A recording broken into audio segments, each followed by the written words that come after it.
WWE Crown Joel. Now, I'm not going to lie, as the show was this past Saturday, we're about to watch it on a delay. Unfortunately, because of streaming college football in the NFL this past weekend, and then also attending WWE Monday Night Raw last night, I haven't had the chance to watch it. But as mentioned, I'm not going to lie, in 2022, for honestly everybody in the world, a little hard to not know what happened. 8 matches. Honestly,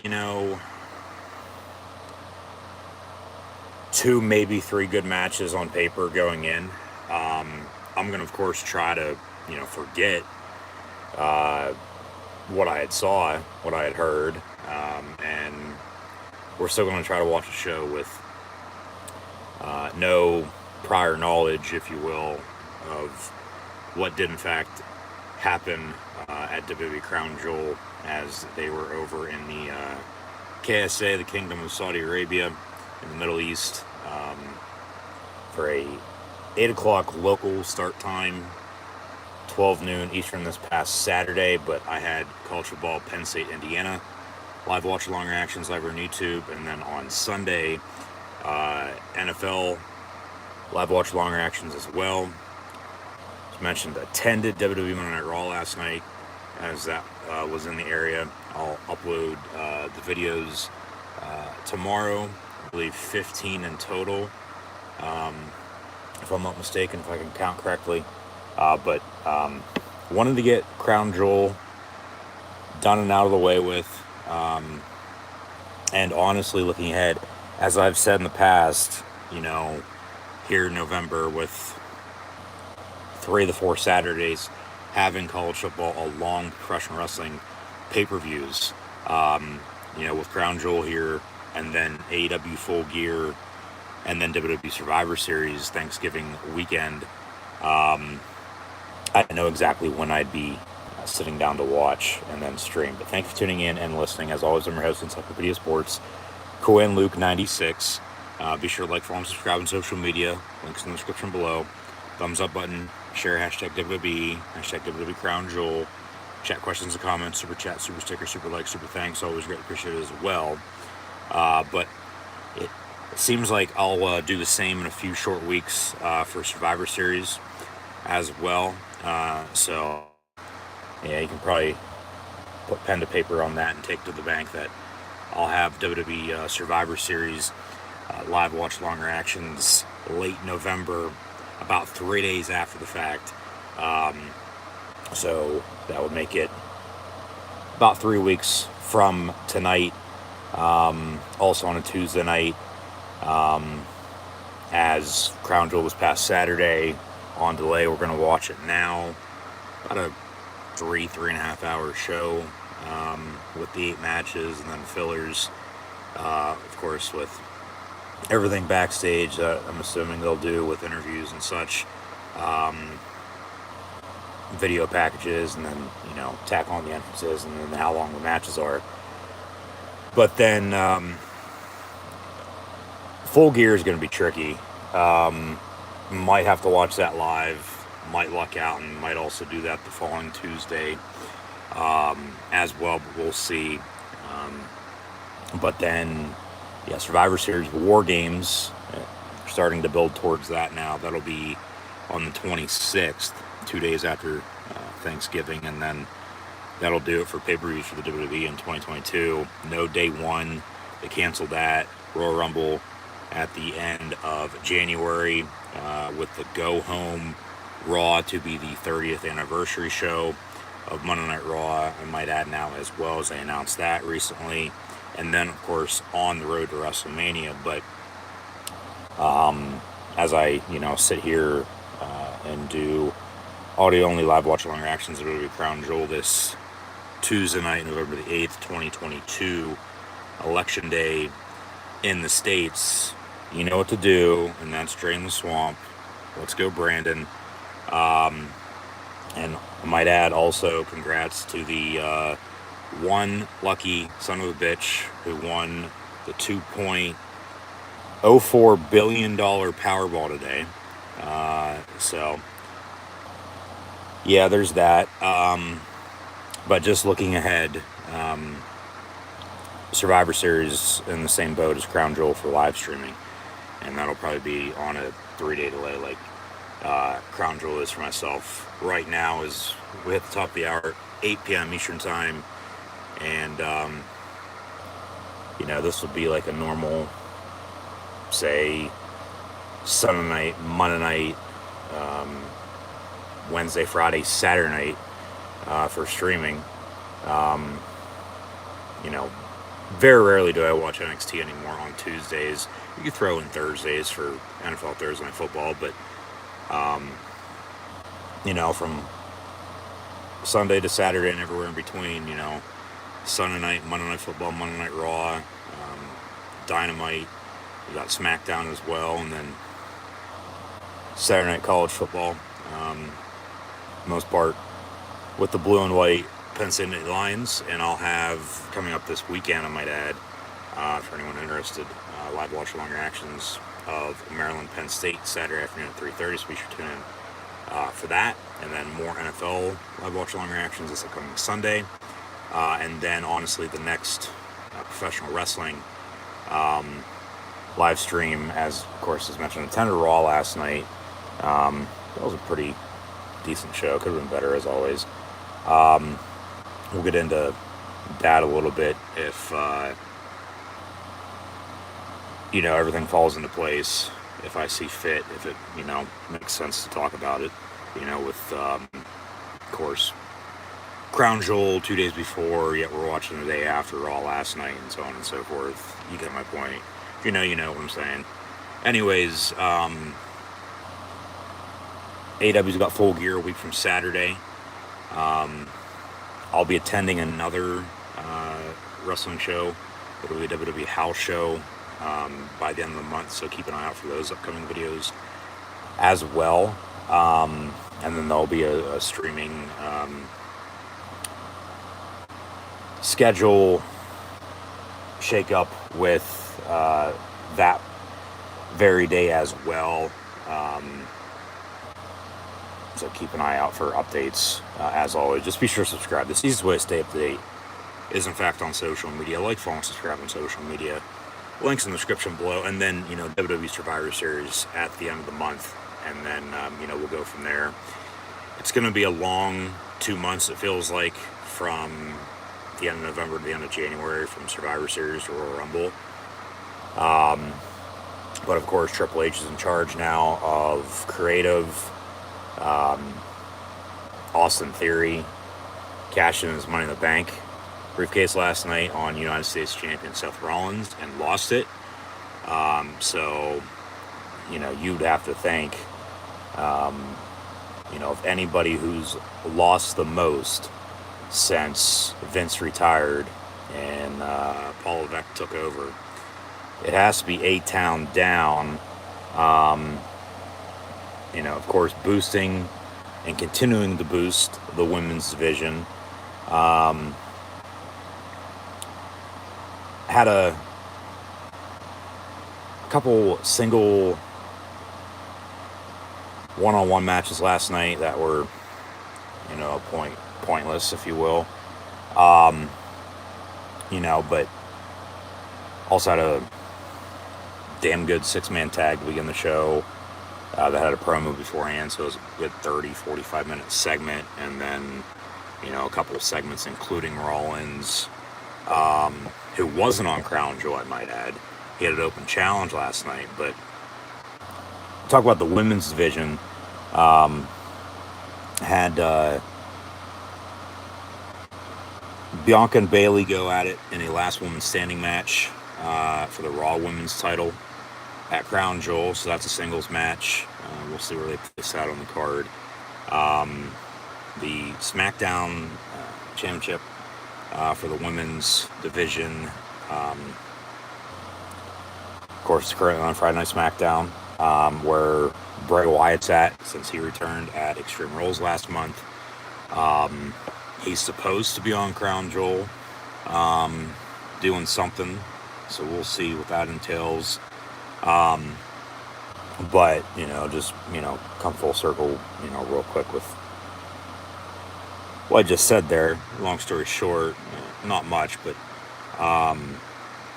returns. Triple H, long story short, with that being said as well, has now seemingly got the pieces, and he's continuing to build the way he wants it to be. We're not getting the dumbass, 24/7 title shit anymore that, it was a long 3.5, almost 4 years of basically just making sure people were on the show and, have comedy skit out of it. But that's done and over with. But I think more than anything, talk about the women. He's been, trying his best to, get them to the forefront, it seems like. And everybody, for that matter, getting them, equal amount of time, whether it be this person or that person on this show or that show. And getting it the way he wants it, and also in the meantime giving us fans, for the most part, what we want. As I've mentioned in the past, come full circle with this, on the road to WrestleMania coming up here shortly. As he's had, his good shows, he also has had a few duds on Raw and SmackDown, respectively, no doubt about it. You're going to win some, you're going to lose some. But, they're still going to do what they want anyway. It is what it is, and we live with it, and we'll still watch. But, like, Crown Jewel, okay, Survivor Series, and then Rumble, but then they do have Elimination Chamber a few short weeks after that, but then it seems like it'll be Mania 39 before they're a year out from WrestleMania 40 in Philly in early 2024, I might add. Where Extreme Rules was last month when Bray returned, and where the 30th anniversary of Raw will in fact be at on the go home for the Royal Rumble late January. Hopefully the weather's nice. But of the 8 matches we had at Crown Jewel, and we're about to hit play to watch this replay on about a 3-day delay. WWE Crown Jewel with Roman Reigns and social media star Logan Paul going at it for the WWE Undisputed Universal Heavyweight Championship of the world. The Bloodline also in action. Sammy for Syria, though, he did make the trip, as he never has and never will. Feeling Usi back in the States. Watching Crown Jewel, though, I'd have to assume. But the Usos, Jimmy and Jay, in a tag team title match against the Brawling Brutes, WWE's Peaky Blinders of Butch, Pete Dunne, and Ridge Holland, as they ripped Sheamus off with an injury because he got married, so congrats. But of the 8 matches, looking ahead, and we had a rematch from Extreme Rules, I might add, as well. 2 of these, looking ahead to Mania, very well could be also on that show. Depends on how they want to play their cards, long-term storytelling. Brock Lesnar, Bobby Lashley, as they just, sort of started that after Extreme Rules on the Raw season premiere, in which DX had a reunion. Rollins won the U.S. title. Lesnar returned, as did Too Sweet, the Club, Gallows and Anderson, talk about the OC with AJ Styles, and then Finn Balor. That's the other single match I think we're getting at the shows come April. But they had a 6-man tag, the Club and the Judgment Day, which I thought, honestly, on paper, going into the show, and we'll see how it plays out, because I do, but I don't know what happened. It just depends on the match. Like I said, I saw a little bit, I tried to stay away from it, but we're still going to watch, and we're still going to, try to forget, and just watch it as we would from the start. And hey, don't know what the hell's going to happen. One of those. But it was a 6-man tag with Styles, Gallows, and Anderson against Balor, Damian Priest, and Dominic Mysterio as Rays on SmackDown now. And that Extreme Rules rematch now in a steel cage is Drew McIntyre and Karrion Kross, who had returned late summer. And it seems like, they're continuing to push him, but at the same time, they're holding him back for whatever reason. They have him in a good spot, though. I feel like they've been on high on him to begin with. Triple H has at least, so we all know, of course, what happened in his first main roster run with his mask. But as he was fired, a lot of other people were also fired. Mentioned Triple H in charge. He's to the point now, almost 4 months in control, getting it the way he wants it, and giving us stories. That's the thing, professional wrestling, it's all about the storytelling. It's a soap opera. And then you go out and showcase your talents in the ring, and you have a wrestling match. And they gave us a singles match with Braun Strowman and Omos as well. And then, like I said, the 2 women's matches, one for the Raw Women's title. Ronda Rousey's your SmackDown Women's Champion, by the way, over there, not on the show. But then you had a women's tag team title match. So you had 2 singles, 2 main singles championship matches, 2 tag team title matches, a steel cage match, a 6-man tag, and then 2 basic singles matches with nothing on the line. That like I said, 3.5 hour show. We'll see who's getting time and who's not. Like I said earlier about balance, trying to keep it even across the board, and Crown Jewel, WWE's first Saudi show since Elimination Chamber, before Mania, right after football season last year. That was in mid to late February, if I can recall.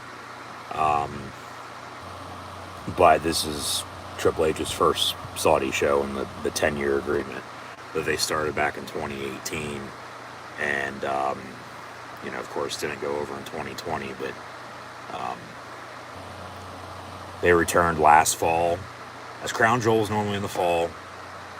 And then it's been either Greatest Royal Rumble, which was the first ever WWE Saudi show, or Super Showdown, or, Elimination Chamber, as mentioned. And we'll see the next time they go over, as it seems like it's going to be after WrestleMania now,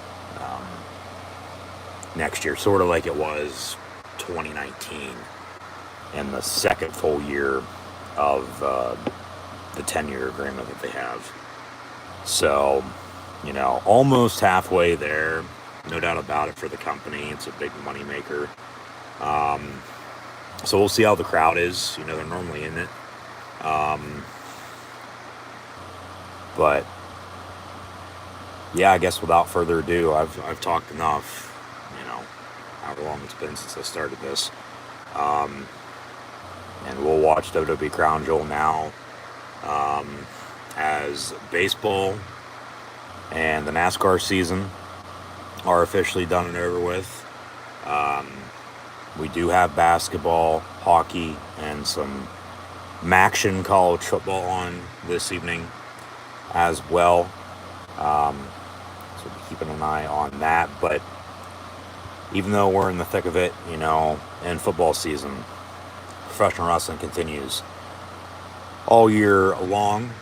So, yeah, like I said, without any further ado, Here we go with WWE Crown Jewel. So once again, thanks for tuning in and listening. As always, I'm your host of Encyclopedia Sports, Cohen Luke 96. Be sure to like, follow, and subscribe on social media. Links in the description below. The thumbs up button.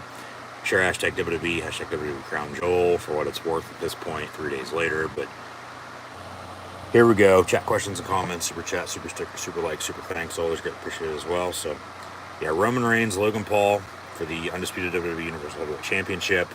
I've got the Usos defending the WWE Tag Team titles as well.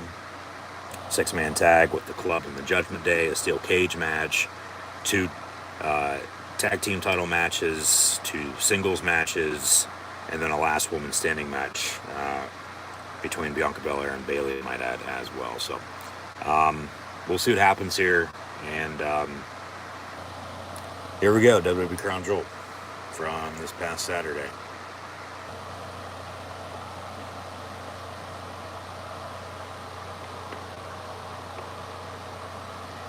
I expect the Then, Now, Forever Together opening video package. Maybe something else. There we go. All right. Then, Now, and Forever. We're always together, so they think when we watch professional wrestling. But, no, once again, I sort of know what happened, but I don't. But even with that being said, forget what I saw or heard in Riyadh, Saudi Arabia. I guess they're not scared to say that anymore, but travel worldwide. Is that Titus? Yeah, it is, featuring WWE's global ambassador, Titus O'Neil. So, ooh. But, it should be a pretty good show. And I mean, they normally show out. This is basically their overseas WrestleMania, if you will. But 2 shows per year, one in the spring, one in the fall. Big money maker once again.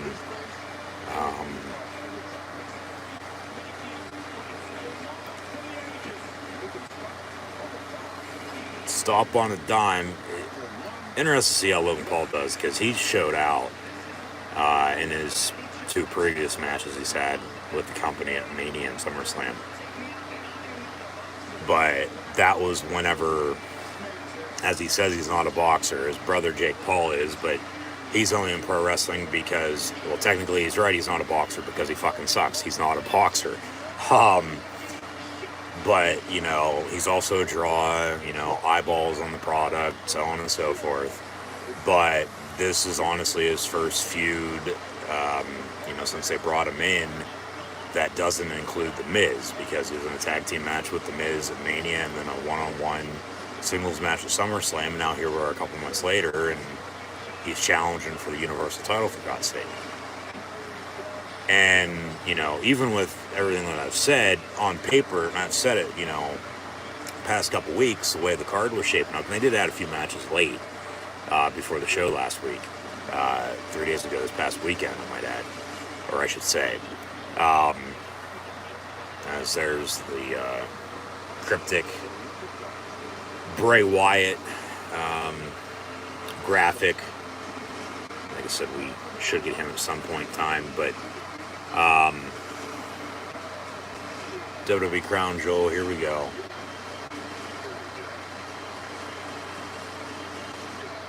Let's go. So what's going to kick off the show? But I assume Cole and Graves on commentary for all the matches. Maybe Patrick. Not Pat McAfee, but Kevin Dan Patrick. There's the opening pyro.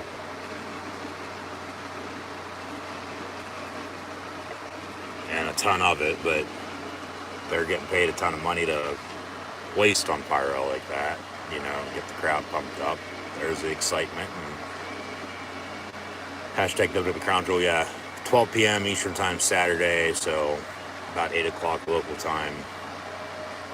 As, we sit here on the following Tuesday watching it.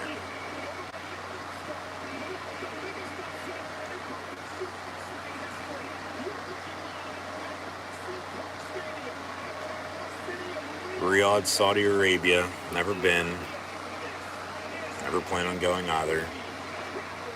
But hopefully they get home safely in a body bag. Actually, we got Michael Cole and Bad News Wade Barrett on commentary.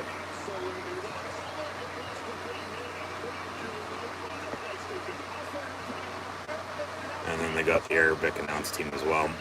Could have Graves, but thoughts and prayers to both him and Carmella.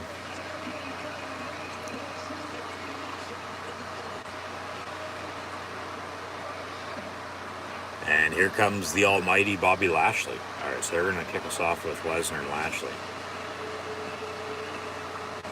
The almighty was the United States champion. Lost to Seth Rollins because of Brock Lesnar. Of course, sets up the feud, and then we have the match here. So this crowd's going to be hot, you'd have to think, for everybody, because they only get to see these guys, twice a year. But no, we'll get to everything else. But as I was saying, just excited to see how Logan Paul, even though I, hate him and his brother, I think they're tough shit. But same point in time, they are popular. So for what it's worth, we'll see how he does. I think there might have been something else I was about ready to say. I can't recall, but doesn't matter at this point. We're underway here as Lashley makes his entrance, and here we go. It's going to be Brock and Bobby, Lesnar and Lashley, one-on-one. WWE Crown Jewel. So we're going to start with a bang. Reigns, no doubt about it, is going to main event the show. But I was just saying, with all that, saying the past couple weeks, even though they've added a few of these matches, mid to late last week before the show, card's honestly pretty predictable. And I thought on paper the best match was going to be the 6-man tag. Because, AJ Styles and Finn Balor, to begin with, are two of the best, if not the two best wrestlers in all the fucking world, for that matter, for God's sake. So, there's that. And then is, probably one of the women's matches.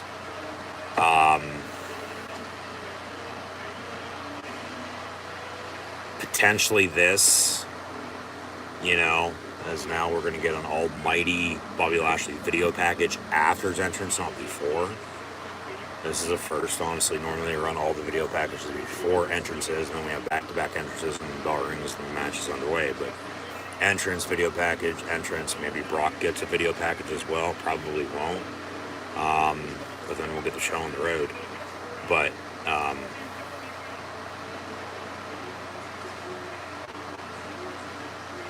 on paper, I'd have to think, and hopefully you can agree, the worst match, Braun Strowman and Omos. No offense, but those are their two main big guys right now, and for what it's worth, I don't really see them doing anything with either. Strowman's been a former champion, so there's potential once again for him that he's back now, but Sloan said he wins a race, so on and so forth. They'll figure it out with what they're going to do with this person or that person, because that's what the storytelling aspect of pro wrestling. It all circles back to the booking. So we'll see what happens here. WWE Crown Jewel. So I'll shut up, and here we go. They're still airing this video package. Like I said, Lashley was United States champion.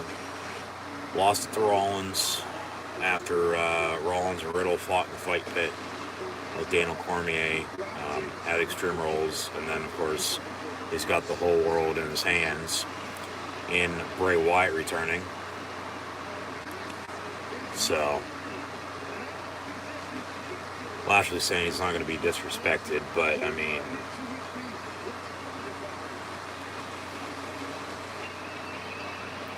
Brock's just 10 times fucking better, man. He is. You know, he's an amateur wrestler. I mean, they both are. And they both fought in MMA.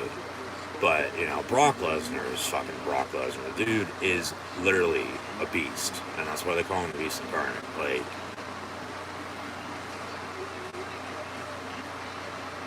honestly, all Lashley can do, and I stated this before, he's a, you know, for the most part, modern day Bill Goldberg.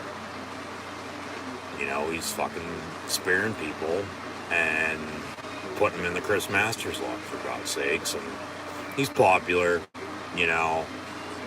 I do like him, but I don't. It just depends, you know. Former ECW champion in the WWE, you know, was let go. Made his mark elsewhere, and then, you know,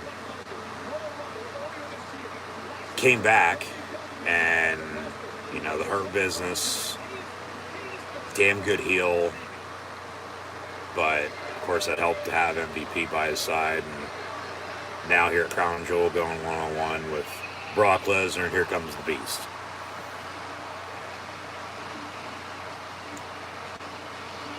And I'm sure his payday for this event is through the fucking roof. As is everybody else's. But, you know, that's the thing. Brock and Logan Paul, honestly, put on the show for good reason to sell. Because remember whenever, you know, they started doing these shows, like, they wanted this person or that person. And like, whether they're one, even still alive for that matter, let alone two, even wrestling, like, they're at that point in time, it's like, they'll still figure it out, but, you know, you're not getting so-and-so that you know, originally wanted or whatnot. Like, and of course, the women still have to be, you know, covered to a T. Honestly, can only show their face. So,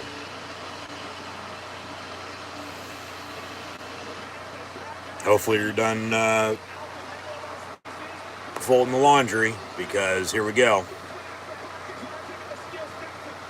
Lashley attacks Brock Lesnar even before the bell rings ringside as Lesnar does his entrance, walking around the ring. Hits him with a spear after he drove him into the steel steps. And now the bell rings. Here we go. Another spear. This is official now. Lashley with a spear in the middle of the ring, and Brock gonna roll out ringside. So, ref's starting to count at a 2 count. Lashley gonna chase him down though, so they're gonna fight ringside here to start off. And here we go, through the barricade right off the fucking bat, Jesus Christ, into the timekeeper's area with another spear. So, Brock beaten here early. You know, this has, okay, Lashley in control, yes, no doubt about it, but then Brock, you know, gonna try to find his way back, and then we'll go from there.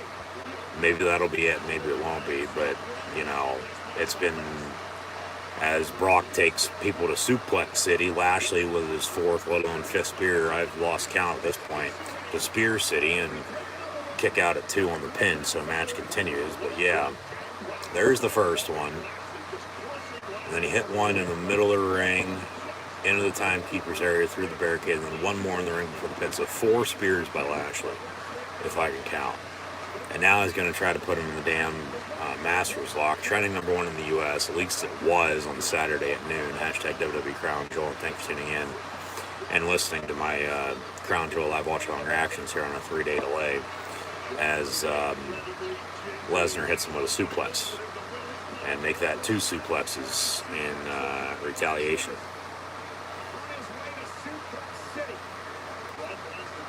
And Brock getting to his feet, trying to get the crowd into it. I don't think anybody's sat down yet. Here comes another suplex off the ropes. Ooh, right on his fucking head. So yeah, a lot of spears and a lot of suplexes.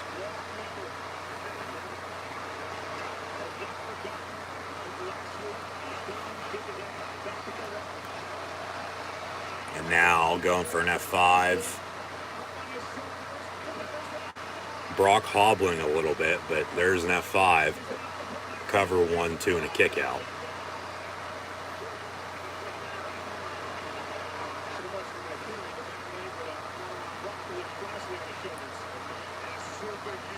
Yeah, it's his left knee.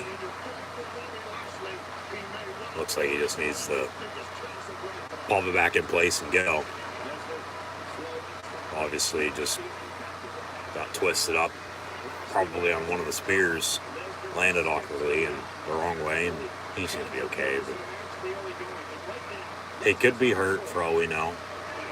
Hopefully not, because that would absolutely suck. And then a big clothesline over the top rope, and of course Brock lands on his left leg of all legs with that left knee injury he's selling right now in the match. And now gonna pick him up and right into the ring post, head first, goes the Beast.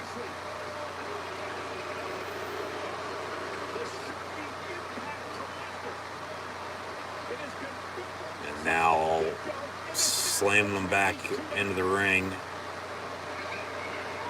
Lashley gonna go for another spear.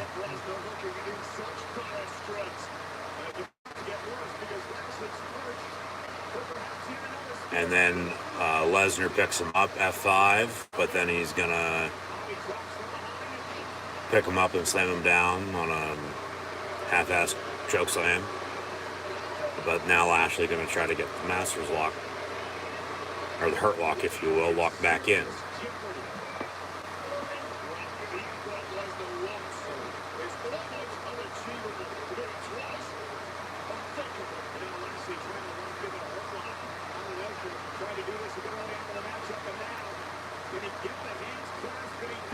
Yeah. Lesnar going to have to try to escape. He's trying to reach for the ropes. And we got a tap chant, I believe, from the crowd. So, I mean, I don't think these fans honestly give a shit who wins any of these fucking matches. They just want to see good wrestling. They just want to see some good entertainment. You know, because like I said, they only get to see this, you know, twice a year.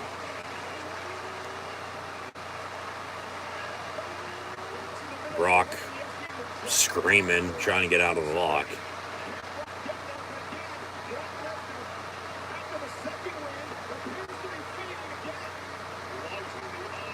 And he's still trying to get out of that damn neck lock.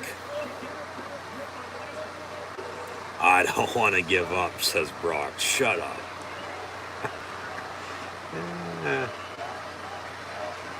Down on one knee goes Lesnar. And he's not proposing to the zebra. So they're going to check on his arm. If, you know, he drops it, it's over. But if he holds it, it, you know, it'll continue. Yep. Arm stays up.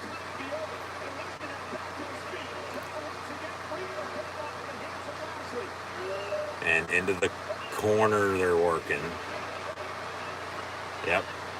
Off the top rope with a kick and then cover 1, 2, 3. Oh, God. Really? Have it end that way. Jesus Christ.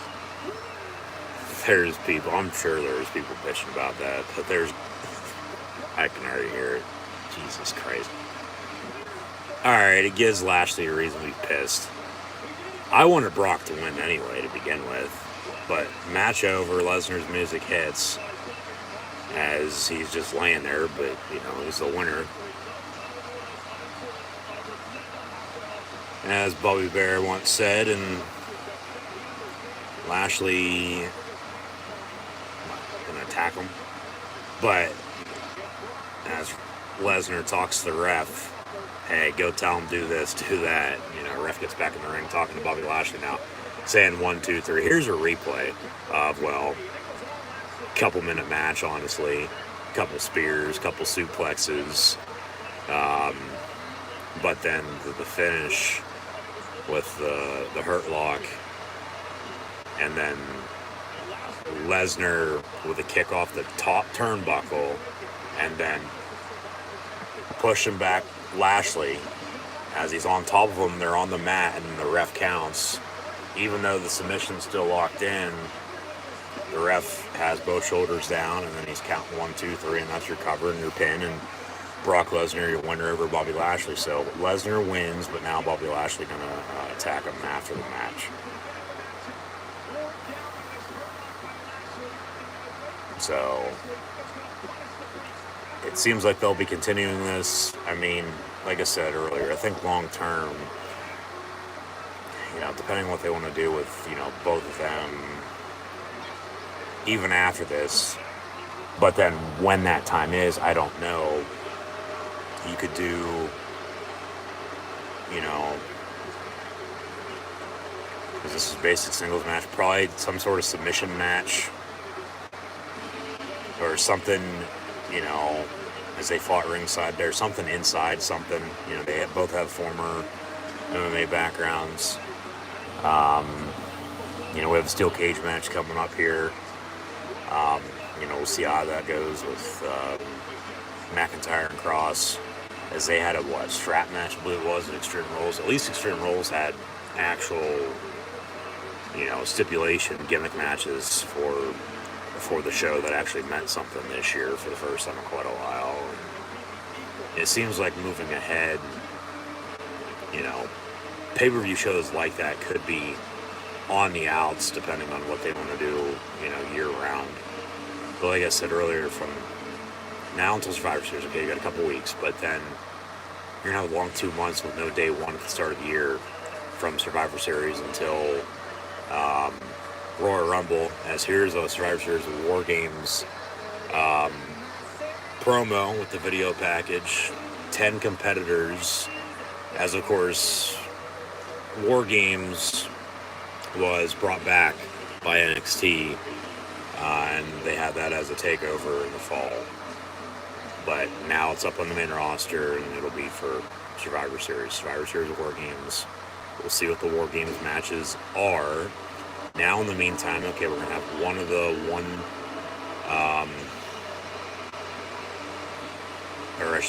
two women's matches. Here comes Bayley, along with Dakota Kai and Io Sky. Actually, just Io and Dakota. It'll be the women's tag team title match. They were the tag team champs, I might add. They just lost them, was that last week before? To Alexa and Asuka, who are going to defend those titles, against these two right now. I've said, hope Bayley wins the Raw Women's title by the end of the year, if not early next year, which that's still on the line. She could do that here at Crown Jewel. We'll see. Makes sense to do it now, since they had, it was last week on Halloween on Raw. We show a replay of the main event, the tag team title match, in which, since they brought those titles back, they've had a few, different reigns now, and, looking ahead, could have a few more.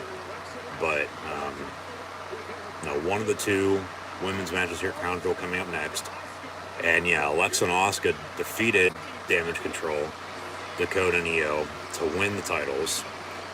So if they would retain, you would think that Bayley's going to beat Bianca. But if they win them back, then Bianca might retain, because they're splitting with the sixth woman, as Bianca, your Raw Women's champ.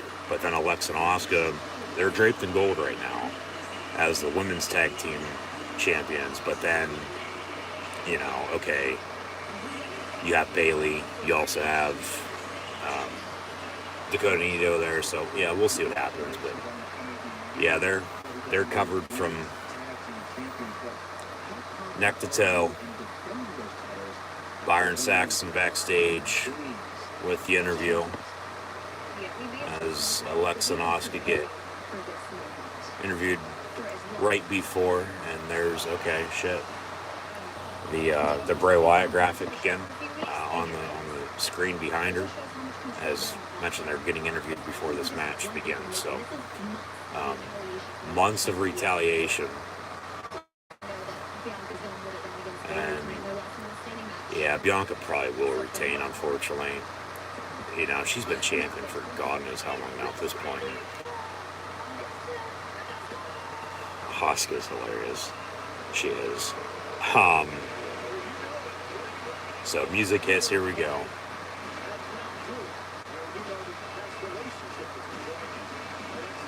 Yep, they actually, okay, reference that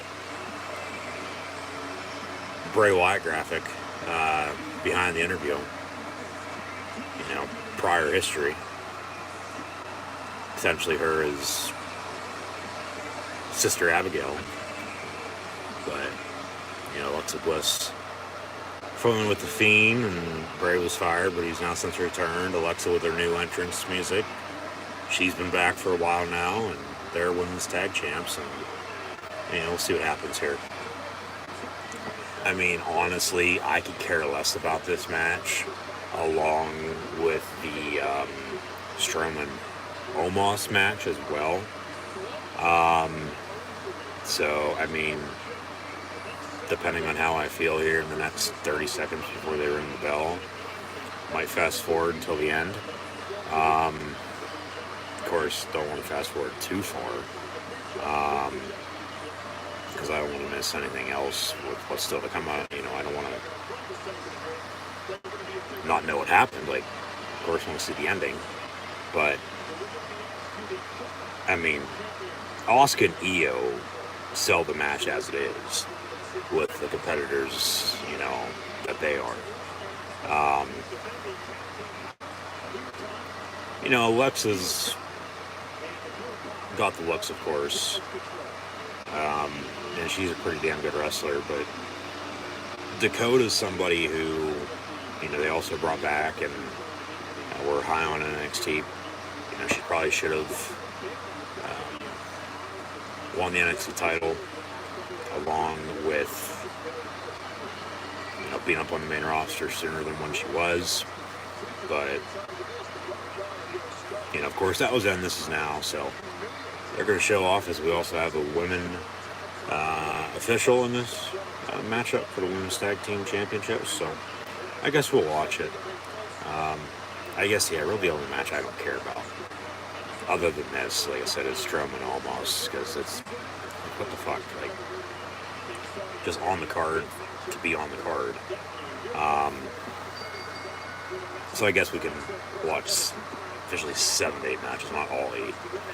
You know, buy some time for 3-day delay for what it's worth. But bell rings, match underway, and here we go.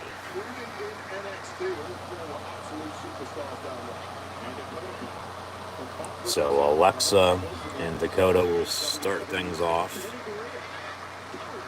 And Alexa and Asuka are in some black, red, and purple gear. Asuka's got some more colors in her wardrobe, as she normally does to begin with. But then Dakota and Io matching a light blue and white with black attire. So yeah, they did have a press conference. They had 2 press conferences for this fucking event. One in Vegas, like, I don't know, a month ago, maybe a month and a half ago, whatever the hell that was. And then, yeah, they had one in Saudi then, what, just a day or 2 before this? So late last week, like when they first got over there, you know, because no doubt about it, it's a long trip. But had a light flash, you know,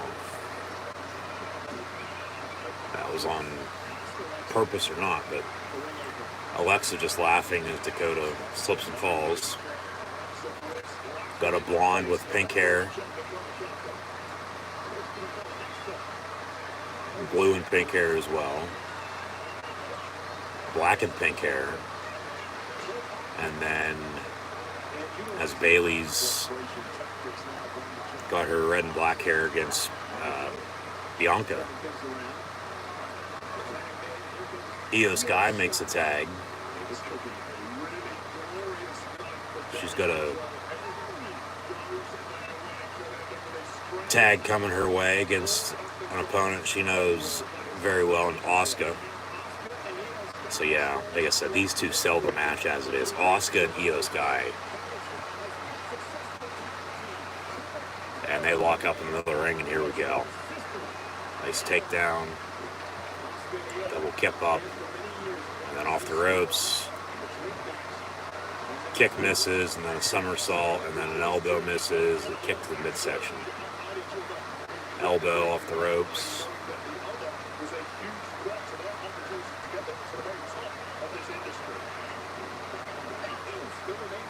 So,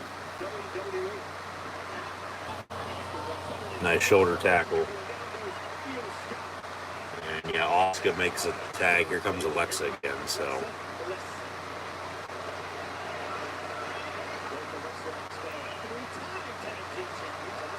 As of course, when they, first went to Saudi, no women allowed, at least to wrestle. And if so, this is how they have to look. It's just a thing over there. I'm not going to get into it. But, since then, they've, changed to an extent, and, they've allowed a little bit more and more each show. Like, for this show, we have 2 women's matches. 2 women's title matches, I might add. So,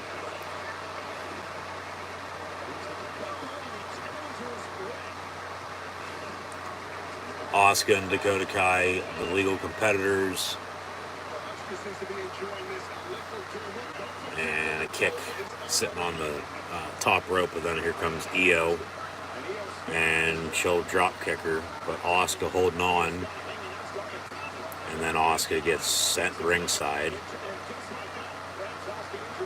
Alright, Alexa checking in on her, but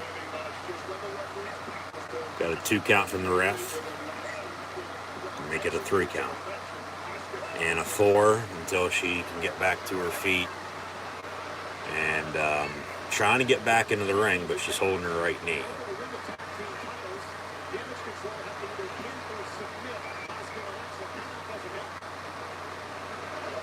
Yeah, count out, the champs retain. So Asuka rolls back into the ring, and now Io's really working that right knee. Let's go Asuka chant from the crowd, if I'm not mistaken. So I guess they are behind Alexa and Asuka in this one. Because, if I'd have to guess, they probably have no idea who the hell Dakota Kai and Io Sky are.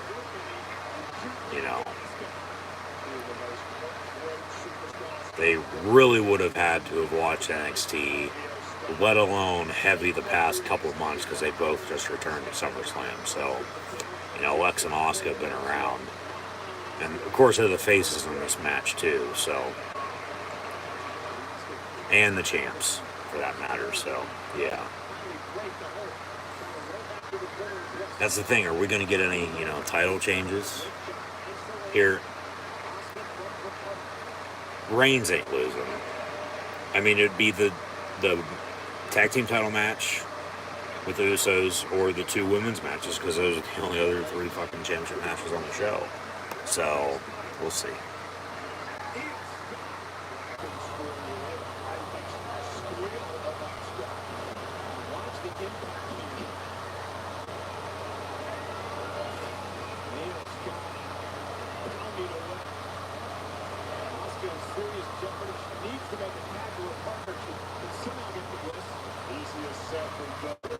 Asuka looking to tag in Alexa, and she holds on to the rope.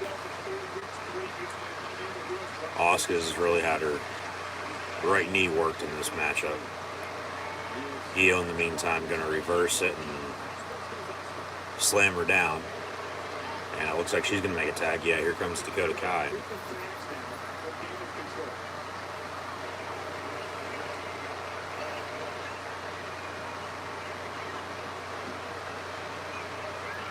There's an elbow. And there's a kick. So Asuka getting some momentum. And then a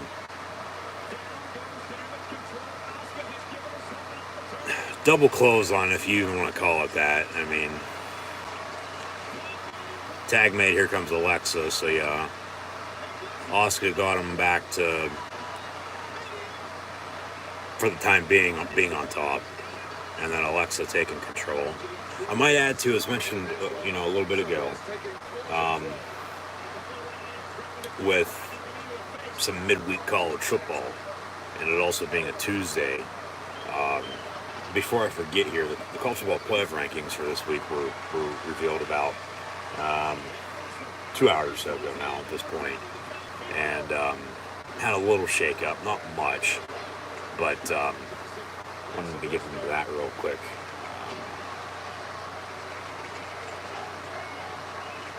Let's go Asuka. Let's go Alexa. Nice DDT off the fucking top rope. Jesus Christ. Got her 1-2 and then a break up on the pin. But in reverse order for the top 25,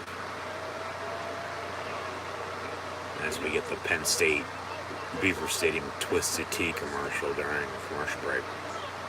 In one of these games, I might add, we are. The new college football playoff rankings are as follows: from 25 to 1. Washington, Kentucky, Florida State, Central Florida, Illinois, Notre Dame upset Clemson. They're now 20. Kansas State, Texas, Tulane, NC State. North Carolina is 15. Penn State 14. Utah, UCLA, Ole Miss are right on the outside of the top 10. And then from 10 to 1, you got Clemson, Alabama, USC, LSU, Oregon, Tennessee.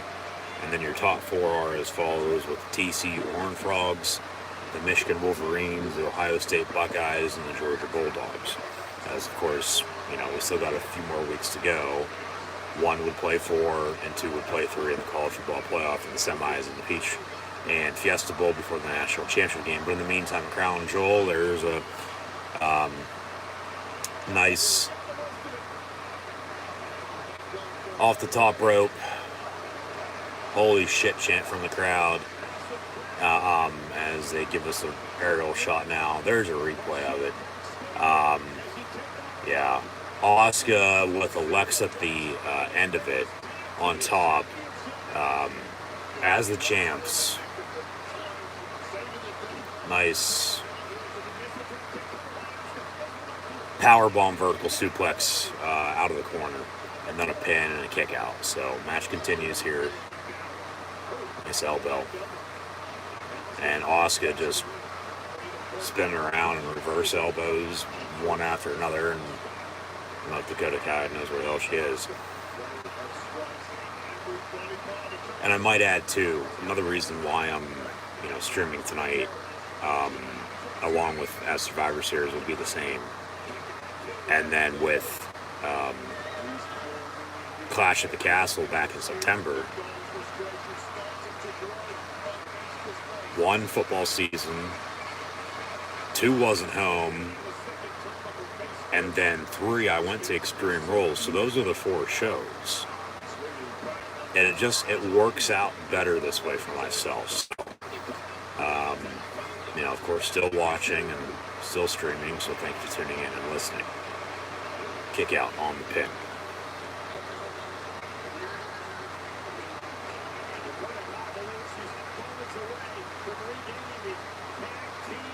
So whether I'm watching it live or not, in the long run, I'm still watching it, and I still know what the hell's going on. Tag made, here comes Alexa off the top rope. But I'm normally pretty good at watching it live. we'll get back on track, it seems like, for all that, for, you know, wrestling pay-per-views on weekends early next year. You know, and that would be for Royal Rumble, just because, well, there's nothing after Survivor Series. And AEW's big shows, you know, would be TV specials after Full Gear before Revolution. You know, so might be some, you know, scheduling conflicts, but, you know, work it out and we'll get by. So once again, thanks for tuning in and listening. So Alexa going to go back up top again. And then Nikki Cross, who had just returned recently, ref not paying any attention, she hits Alexa, former tag partner of hers, hits her with a DDT, and then there's a pin. Ref checking in on Asuka and Io, but then Dakota covers Alexa 1, 2, 3, and that's your finish. And Dakota Kai and Io Sky, your new women's tag team champions again, as she escapes through the crowd. So yeah, damage control. Dakota and Io regain the women's tag titles. So we still got another tag team title match, a 6-man tag. The last woman standing match, a steel cage match, and then a main event Universal Heavyweight Championship match as well, with Reigns and Jake Paul's brother.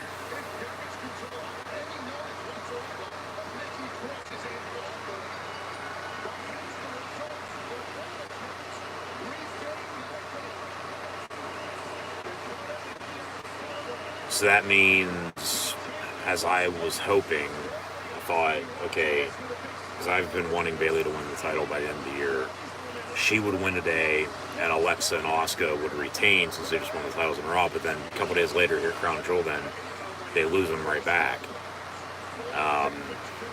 So that means Bianca, if they keep it split the way it is going to retain them later on the night then too. So there's that. Oh well, what can you do? WWE Crown Jewel. Here's the City video package. Luckily, on demand, the replay, it doesn't have any fucking, you know, commercials with it. Knock on wood, at least it hasn't yet. But they're going to show off the parade.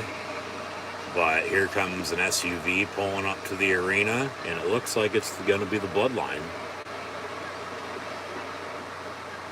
Actually, oh no, shit. It's the Paul brothers. Jake Paul in the front seat, making the trip. Wearing whatever the hell he's wearing. And Logan Paul as well. With a hat on backwards and a hey yo toothpick. They brought their posse, I might add. The impulsive crew, for whoever the fuck those two guys are, living the high life, you know, all because they just know who the hell he is, and they're friends with him. But I guess you can, you know, for the both of them, shoplift during COVID and then become a good boxer and, you know, be on the top of the world. But I'll digress. Steel cage match coming up next. So that'll be McIntyre and Cross. Now, Jake Paul's a damn good boxer, but Logan Paul's not. You know, we know what happened with him and Money Mayweather. You know, Floyd beat him, but it seemed like a money grab for both of them anyway. But the only reason why Logan Paul's in the WWE is, it seems like, you know, because he can't box. Because if he could box, well, they still might have him, but he'd be boxing rather than doing this, like his brother Jake Paul's doing. And now they could bring in Jake, you know, for as they have him, you know, get out of the car there. But, you know, options are endless with Triple H in charge. You know, they can do and say, it seems like whatever the hell they want nowadays, so. Fall and Prey in a steel cage. Showing off highlights of the Extreme Rules strap match with these two. That the finish had people pissed off, but you know, no, they're having Drew put over Cross. You know, Drew seems to be that, you know, veteran guy now that he's just putting over younger talent. You know, good or bad, you know, yeah, it's working. They had a, you know, backstage altercation. They fought in the parking lot, I might add as well. Not in Orlando at Full Sail at NXT, but yeah, it's gotten physical with these two, to say the least. So, TikTok and both guys' entrances, no doubt about it, are pretty damn good. Drew's a big guy, you know, he's tall, he's, you know, very muscular. Cross the same, but he's not as big as you think he is. I myself personally seen him in person, and just for comparison, Ethan Page in AEW, him and Cross are about the same size. So, you know, Cross just looks 10 times bigger and better than he is. And badder, for that matter.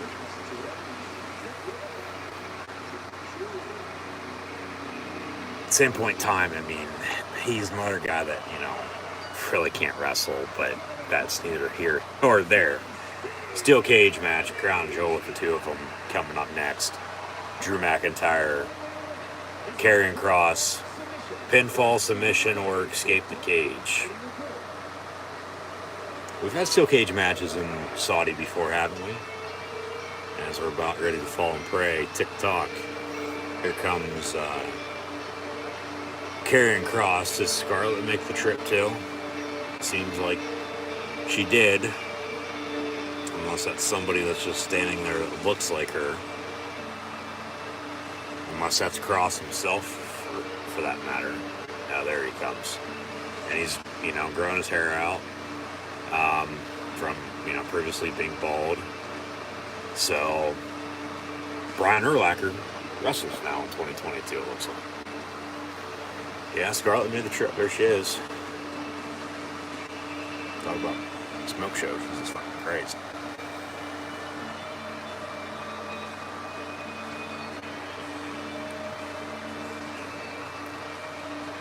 Can't ignore we have a steel cage match here at Crown Jewel.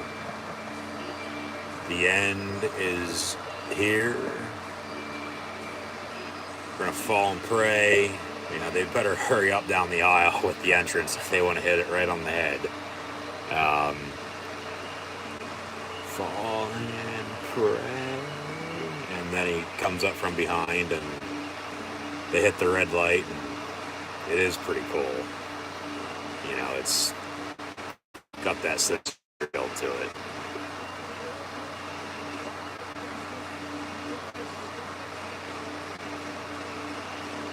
The Oracle, is that what Michael Cole's called it? This is Cross's first Saudi show, if I'm not mistaken. Triple H has always been high on him. You know, we had thought he was going to be the one mystery person that ended up being Mustafa Ali right before COVID. He still came into the company and went to NXT, won the NXT title, but, you know, was never really in front of the fans until they returned to the road. And by that point, up on the main roster, then they fired his ass and they just brought him back. So he's had a whirlwind of the past couple years, no doubt about it. But here comes Drew McIntyre. So we're a couple matches in. Got a couple more matches to go. We'll be on, for another, honestly, 2.5 hours or so, I'd have to guess. Which it seemed like we had a fast start, but then we just slowed down a little bit there. And now we got this match coming up. But I mean, yeah, just looking ahead, like I said, I'm probably going to skip only one match, and that'll be Braun Strowman and Omos. Definitely want to see the 6-man tag with the Club and the Judgment Day.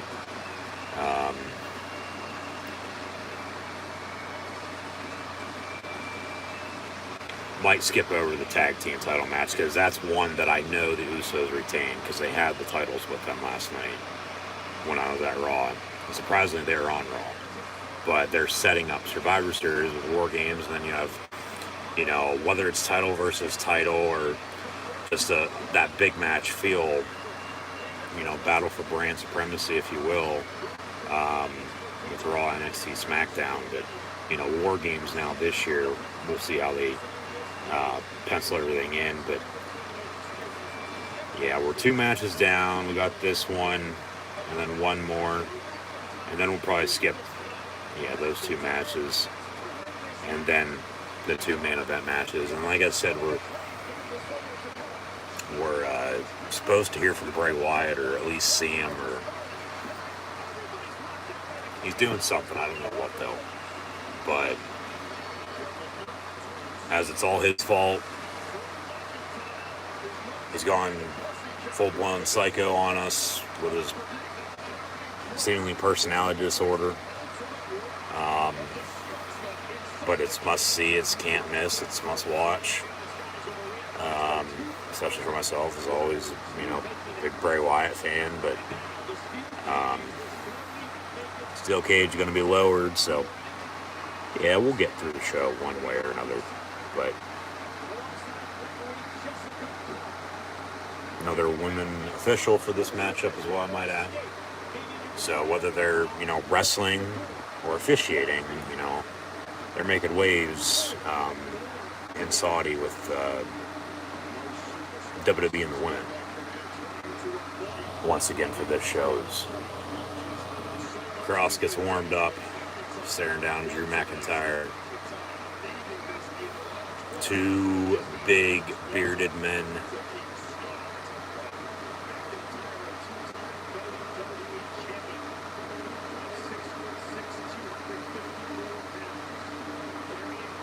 They sort of just fucking put this, match on the card for the show. And Drew says he's ready. They'll shut the door. So here we go. They'll lock the cage up now. Pinfall submission escape of the cage to win. But, really since Extreme Rules, they really, other than them just fighting wherever and, talking shit against each other, they really haven't done much, But maybe that's, for the better, because you don't want to do too much with it. You want to, that's what I said with Cross, like, of course they're high on him, but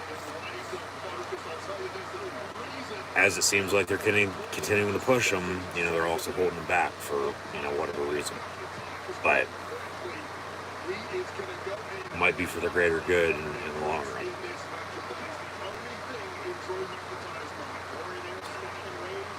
People potentially thought, as he was White Rabbit and Lucha Underground, that he was going to be the White Rabbit, but of course wasn't.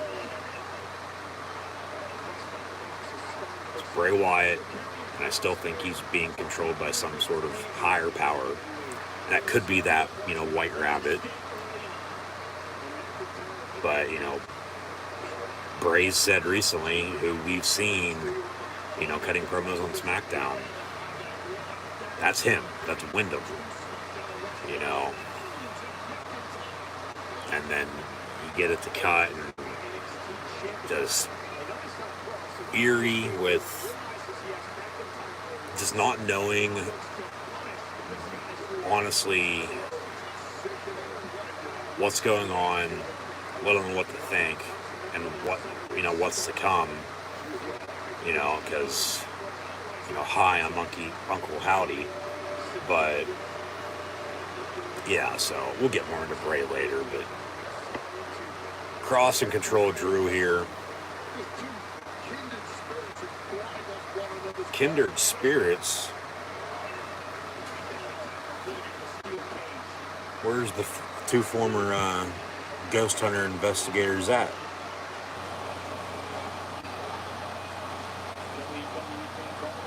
They're chanting something. I don't know what the hell they're chanting. I'm sure there's a couple haunted places in Saudi. But Drew driven into the side of the steel cage.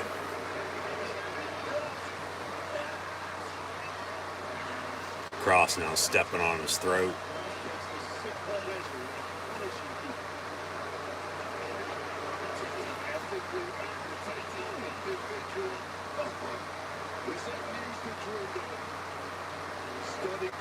Yeah, Cross in full control right now. I honestly don't know who's going to win this. It just depends on what they want to do moving forward. I mean, Cross probably should win, but that's the thing with Drew. Like, I like him, but I don't. It just depends on the day nowadays. Because it's to the point in time, like I just said, he's that vet now that's just putting over younger talent. My world says Karrion Kross. Nice big clothesline on reverse. Another one. And into the corner they go. There's a suplex.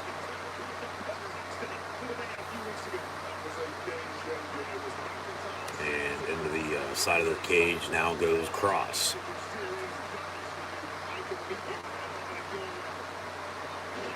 Nice neck breaker, yeah. Yeah, we got Cole and Bad News on commentary the whole entire show. As they changed up the announce teams recently, this is your Friday night commentary. Pat McAfee working with ESPN with College Game Day.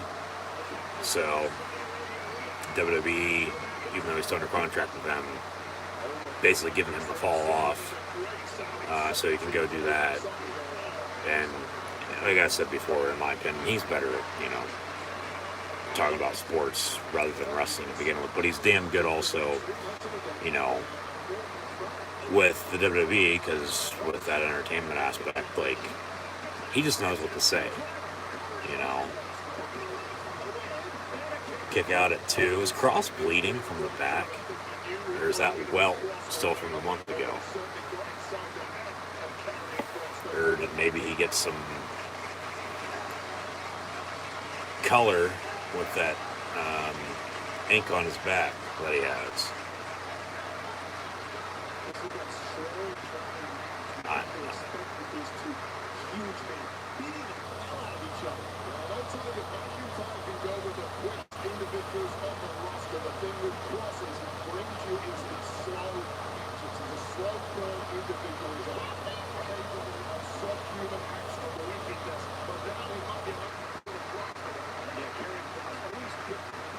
So up on the top rope,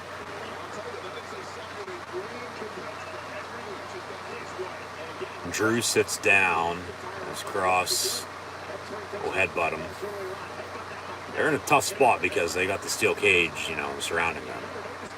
Like, it's not like they got the ring post and, air all over the place. Like, just free as free can get. Drew reverses it and then does that fucking headstand in the corner. And now he's going to go for the Claymore kick, it looks like.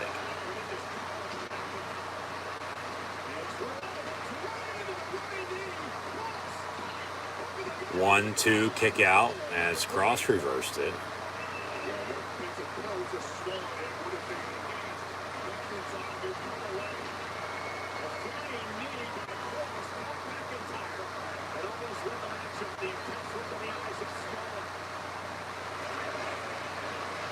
"This is awesome" chant from the crowd.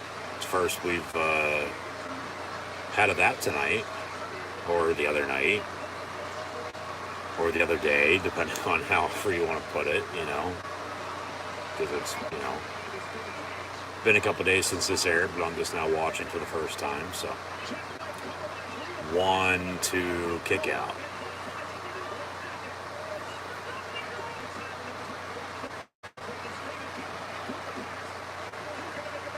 There's a headlock, but then there's also a cover. That's sort of how the Lesnar-Lashley match finished.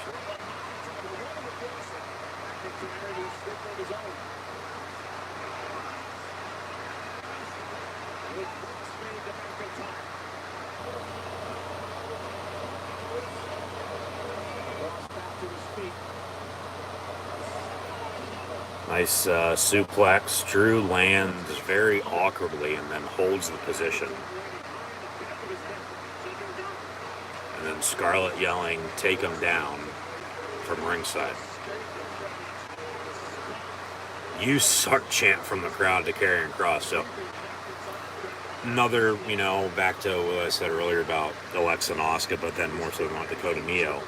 Well, these fans probably know more so than not who Drew McIntyre is compared to Karrion Kross. So, you know, they're behind Drew. And, well, he's the face in this, you know, to begin with as well. But, yeah, nice DDT.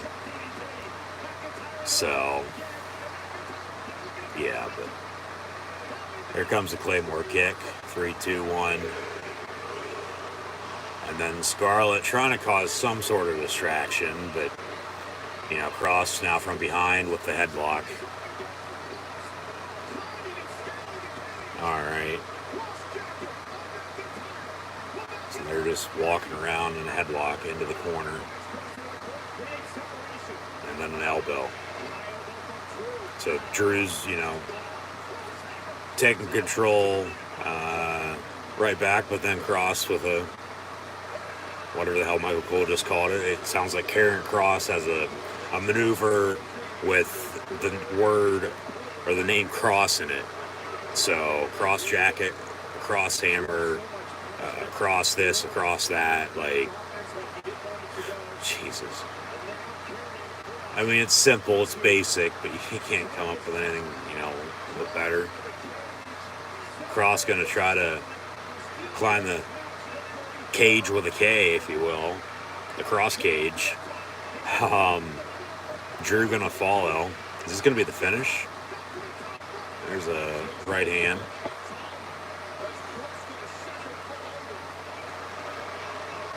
Oh shit, he's gonna hit him with a vertical suplex off the top rope, but Kross is on the top of the cage. Jesus Christ. That far up, that far down. Holy shit chant from the crowd. And, you know, for the most part, they let it air before they cut it, you know, and turn that volume down. But that was, you know, good vertical suplex, especially with two guys as big as they are, for God's sakes. Like, another "This is awesome" chant. It's a pretty damn good match, it is. To this point, the 3 matches we've seen, probably no doubt about it, has to be the best match of the night. No offense to, you know, Lesnar and Lashley, but then the finish, as all it was anyway, was, you know, spears and suplexes. At least they're, you know, trying to do something here. You know, the women's tag title match was good, but as was that fucking pepper spray. Scarlett, it's probably water, but okay, they say mist. Yeah, Kross not going to try to escape out through the door as McIntyre was about to, but then Kross's sidekick, his wife, and Scarlett hit him with the mist, and then also the refs. So the refs down and out. Ringside, but as Kross rolls, crawls to the steps, there's also still a fucking ref in the ring, I might add. But then Drew grabs him from behind. Now has him in an ankle lock. Scarlett holding on, but she'll let go as Drew drags him back into the ring.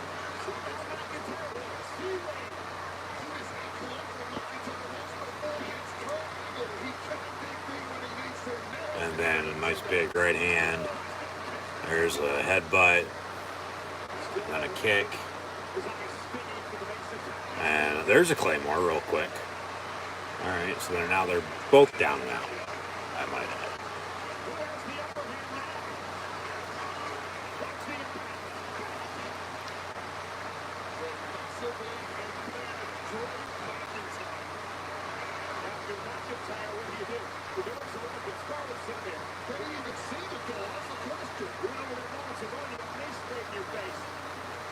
Scarlett gonna shut the cage door now.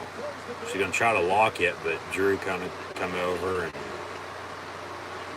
she better hurry the hell up. She can't even lock a fucking steel cage. Well, I guess she did.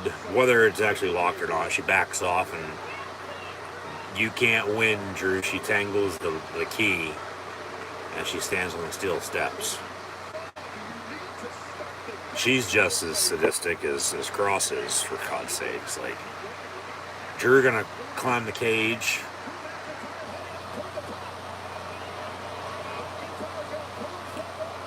Drew McIntyre on the top of the steel cage now, gonna start, moving to the other side.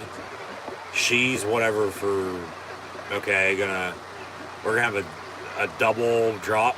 Drew hits first. And recross his lips, he ain't happy. Drew McIntyre a winner, so he escaped over the top of the steel cage and fell just as Cross was about ready to crawl out through the door. It was basically at the top of the steps, and just then they sit there and like, oh God, like what the hell just happened? All pissed off.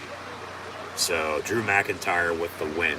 McIntyre defeats Cross at Crown Jewel inside of the steel cage. So showing us some replays, but Scarlett once again got involved. It seems like they'll be continuing this now that they're even. Might have a grudge match with the two, sometime soon.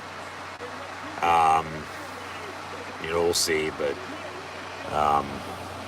there's that. So we'll see moving forward what they do with both, but Drew McIntyre with the and since they're both on SmackDown,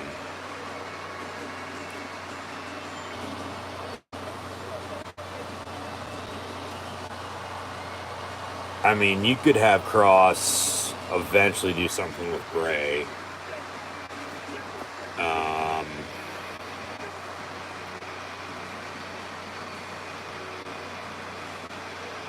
Drew might, in the long run, might get into something with dummy, Eli Drake, LA Knight, who was Derek Zoolander there for a minute, but now he's back to who he was. So they could hell even have Cross go after fucking Reigns if they'd want. But for Roman Reigns from now until WrestleMania, hear me out. Here's the WWE Shop commercial, so I guess we still get one or two of those even with the replay here. But okay, Logan Paul here, Crown Jewel. You would have to think at War Games the Bloodline's going to be in something against somebody. I don't know who though, but maybe not. They might have the War Games matches for other feuds, other stories.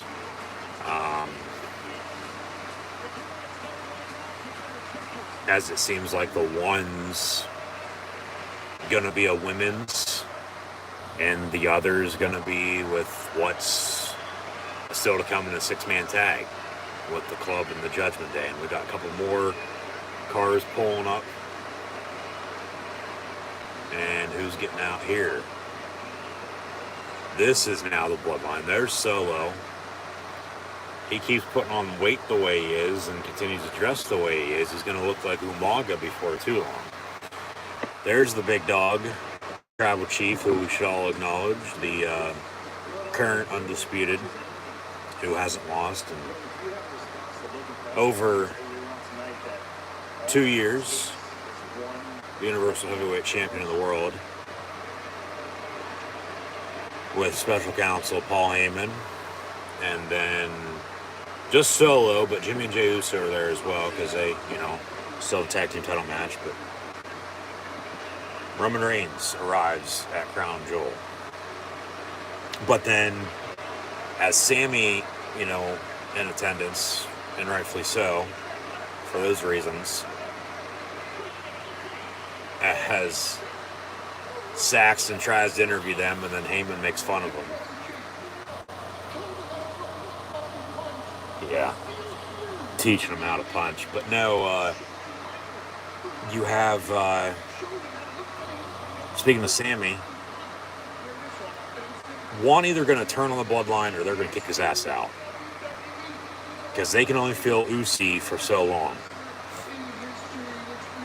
It's absolutely hilarious, no doubt about it. But, come Mania, it's going to be Reigns and Rock, and it seems like it'll still be for the titles. And then Roman needs to defeat Dwayne "The Rock" Johnson to solidify himself as the head of the table. So I think sometime from January until, in Elimination Chambers in Montreal, but, Rumble, Chamber, maybe right after that. I don't know exactly when. It seems like going to be getting Reigns and Sammy in a title match. And then at that point, then you'd have Sammy and then a tag team partner. Probably Kevin Owens. A friend lending a hand, giving help when needed. And maybe it's Owens and Zayn at Mania against the Usos. Because Jimmy's okay with Sammy. It's Jay who's got the problem. But, they can't control their emotions to begin with. They're always laughing their fucking ass off, regardless if they're trying to, stay as serious as possibly can, because the Sammy shit in the bloodline is just absolutely hilarious. Like, it's hit on all cylinders, whether it was actually supposed to be, for as long as it's been right now, let alone, as funny as it is, and, just everything else. So, I'll leave it at that. We'll talk more about all that, potentially later on. But here comes the Judgment Day. Finn Balor, Damian Priest, Dominic Mysterio. There's Rhea Ripley as well, but it's only a 6-man tag. I'll add on to what happened last night on Raw after this match there with. Because I know what happened there, but losing this, I don't. So I think the club's going to win. I do, because Judgment Day's been beating them up and putting them down leading up to the show. And then the club gets the last laugh, but get more into that later, because even with what happens here, the club will probably now win. If they didn't here at Crown Jewel as well, I don't know. We'll see. At Survivor Series, because they got momentum. But like I said earlier, too, long-term wise for Mania, it seems like it's going to be AJ Styles and Finn Balor. And those 4 or 5 WrestleMania matches that I think are going to happen. You have Reigns and Rock, AJ and Finn. You have Rey and Dominic. You have also, potentially now make it another 1 or 2. It would be 5 or 6, depending on the count here. Usos and Owens and Zayn potentially. And then also, I know I missed one, but Cody and Seth. And then, Lesnar and Lashley potentially. Maybe that's it. I can't recall if there's only one or not. I'll think about that. But honestly, Mania is going to shape up to be, pretty good for top matches. And then watch out for WrestleMania 40, because then Triple H will have one full year of creative from WrestleMania 39 to 40 to do what he wants. And then that'll be a year and a half then, about, give or take, from when he officially took over. But the official, the original, the only club that matters, Too Sweet, of course, Finn Balor, the original leader of the Bullet Club in New Japan. He left as AJ was coming in, and then Finn as the Demon in NXT as an NXT champ. AJ then came to WWE in early 2016. Of course, Omega and the Bucks ended up leaving New Japan as well and started AEW with Cody and Tony Khan, and then, Chris Jericho at the top of that list as well. But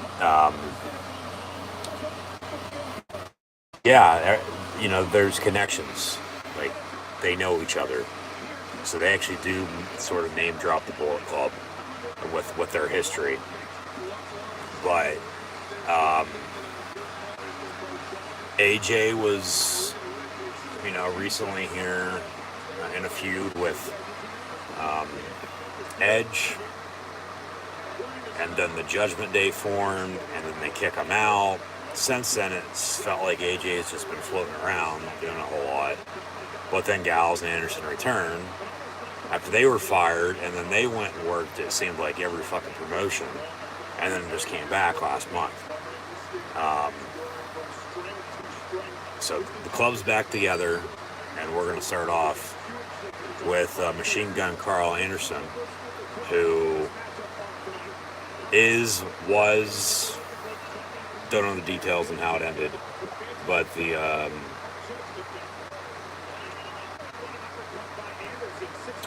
what was it? Open weight, open never weight, never open weight, whatever the hell it's called, champion in New Japan. And he was also supposed to defend that title on this very day. But then they either had him relinquish it, or they're going to have the match later on. Of course, you can't be in two places at once at the same fucking time, So, tag made. Here comes Gallows, the big LG. Doc, Gallows, Fake Kane, Festus. Yeah, they bring up the IWGP Tag Team Championships. Those reigns they had in New Japan. So Priest and Gallows going at it one-on-one. But like I said, Finn started the Bullet Club.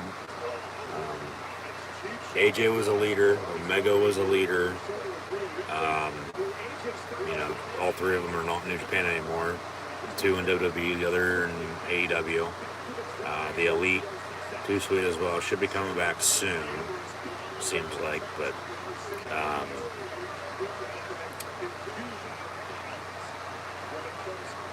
talked about earlier with selling the match. Well, that's AJ Styles and Finn Balor in this 6-man tag. So, enough said.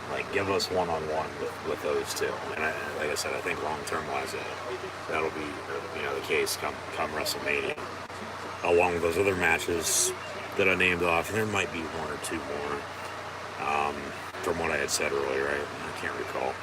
But it doesn't matter. We'll move on here with Crown Jewel, and as Dominic tags in AJ Styles and Dom Mysterio.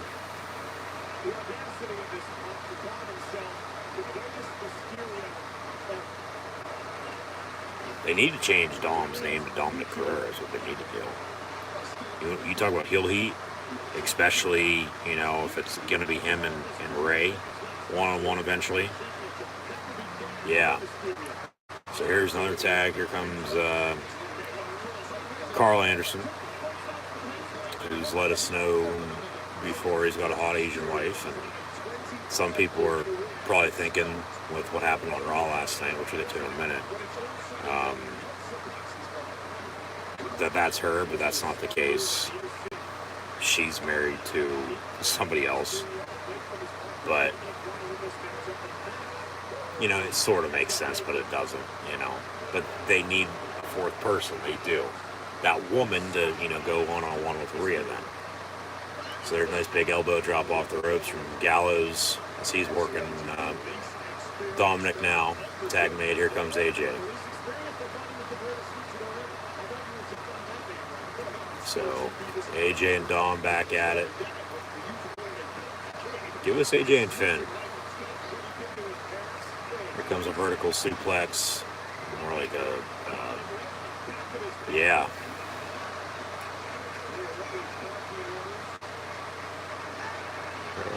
Fucking top of his head. Tag made. AJ tagged in Gallows. Or was about ready to tag in Gallows. He has his hand raised. But then he tags in Carl Anderson. So Carl Anderson and Dominic are your local competitors. That's pretty funny because Gallows just staring down like, hey man, I just wanted to tag in too. Like, what the fuck?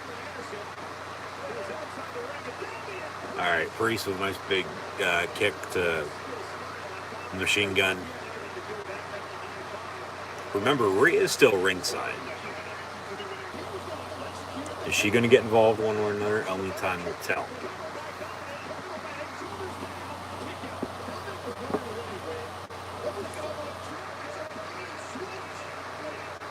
But these six, for the most part, know exactly what the hell they're doing. They know how to work together. So Dominic tags back in Priest. Here's a cover. 1, 2, kick out.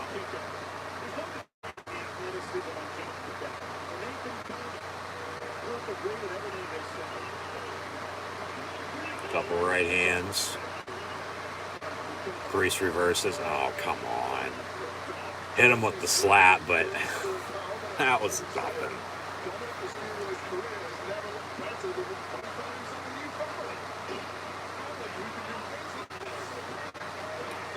Dom gonna tag back in as they're just tagging each other back and forth in and out. Finn back to Priest.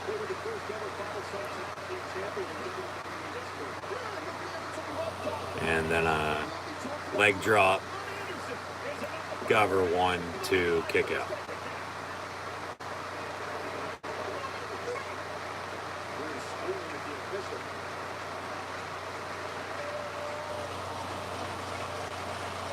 So slow clap from the crowd.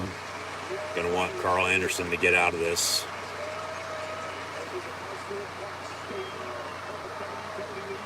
And tag made. Here comes Finn. So he walks over and does the hey, too sweet to AJ.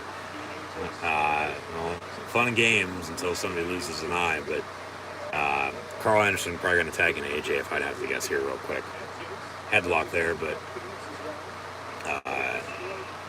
Yeah, give us AJ and Finn.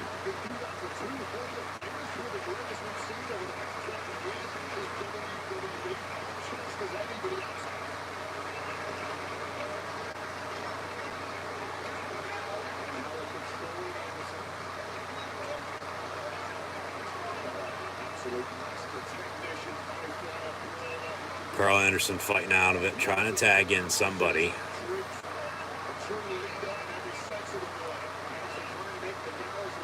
Here's a right hand, but Finn dragging him back, but he's still trying to tag in one of his partners. Yeah, Cal Anderson trying to hook up, but it seems like he's trying to get an AJ, but no. And then, no. Priest, you can't do that. You can't do the too sweet, and you can't do the sucking, because you've never been a part of the club or DX, so no, just stop. So Priest has him up, but then Anderson trying to tag, and, you know, just slapping air. So Gallows gets knocked down. AJ gonna go check on him. So Carl Anderson, now he's gonna have a chance to tag, but nobody's gonna be fucking standing there. AJ getting the crowd into it. But here comes Finn. Well, he gets thrown ringside. Yeah, Finn gonna pull AJ down as Anderson tries to make the tag, and now AJ and Finn are fighting ringside. All right, into the steel steps goes a phenomenal one, and then a nice big spine buster from KA to DP. Charlie Caruso's favorite DP, I might add.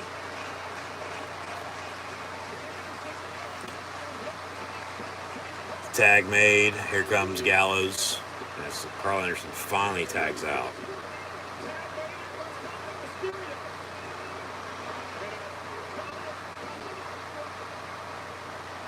And then off the ropes goes Gallows. Clothesline. Big boot, no. Right hand. There's the kick. Gallows from corner to corner. Talk about a big guy. A shoulder tackle. And then right hand, but Finn then got tangled up in the bottom rope. Hopefully he's okay. Yeah. Power slam. He says, yeah, I roll out. And tag made. Here comes Carl Anderson.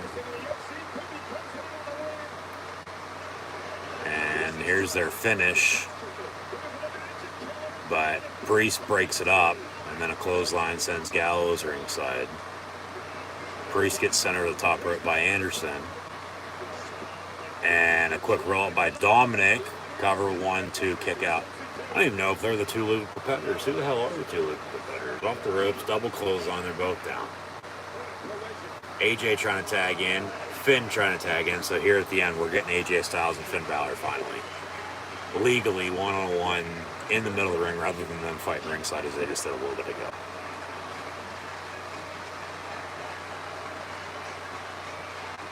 So tag made, here we go.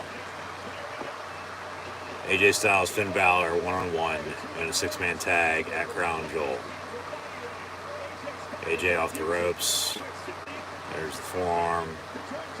Priest gets involved. AJ picks him up, slams him down.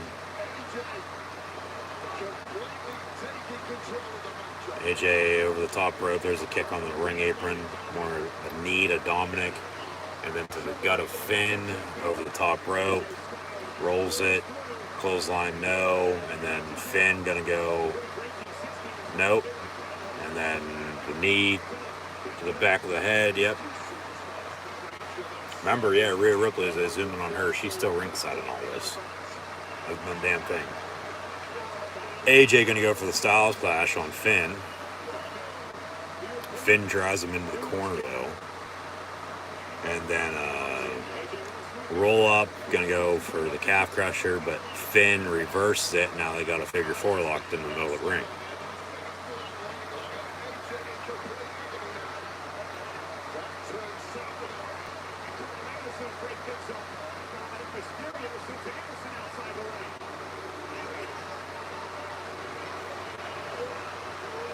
Gallows slams down Dominic. There's Priest with a kick to Gallows. Priest misses. Pele kick from AJ. And then Finn reverses. 1, 2, kick out. Nice sling blade.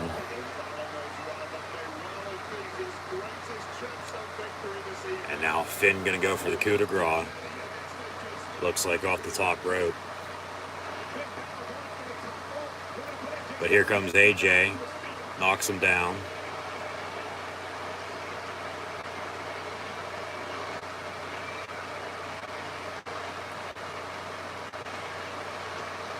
And Finn about ready to get vertical suplex, but here comes Dominic. Carl Anderson beats him up. They're going to hit a big vertical superplex with all 6 of them out of the corner. Yep. Priest has Carl Anderson up on his shoulders. Gallows had Dom. And then, well, they did backbreakers for the most part with a vertical suplex on from AJ and Finn out of the corner. not all together. Yeah, just basically dropped them, and then the vertical suplex is all they did. This is awesome, Chad. This is awesome.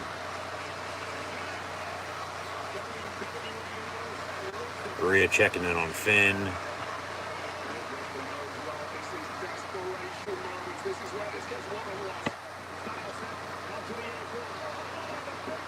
And AJ now going to go for a phenomenal forearm on AJ, but the ref distracted, and then Rhea takes out AJ ringside, and now going to roll him back into the ring. And now here comes Finn, going to kick him and set him up for a coup de grace. Yep. And this will do it, it looks like. If he can hit it and then cover him 1, 2, 3. Coup de grace. Connects. Finn with the cover on AJ Styles. Clean pin 1, 2, 3. Finn Balor in the Judgment Day defeat AJ Styles in the club at Crown Jewel. Good match, good finish. And moving forward now, yes, as mentioned, I was at Raw last night. Videos will be uploaded tomorrow. Mia Yim has returned, and she's a part of the club now.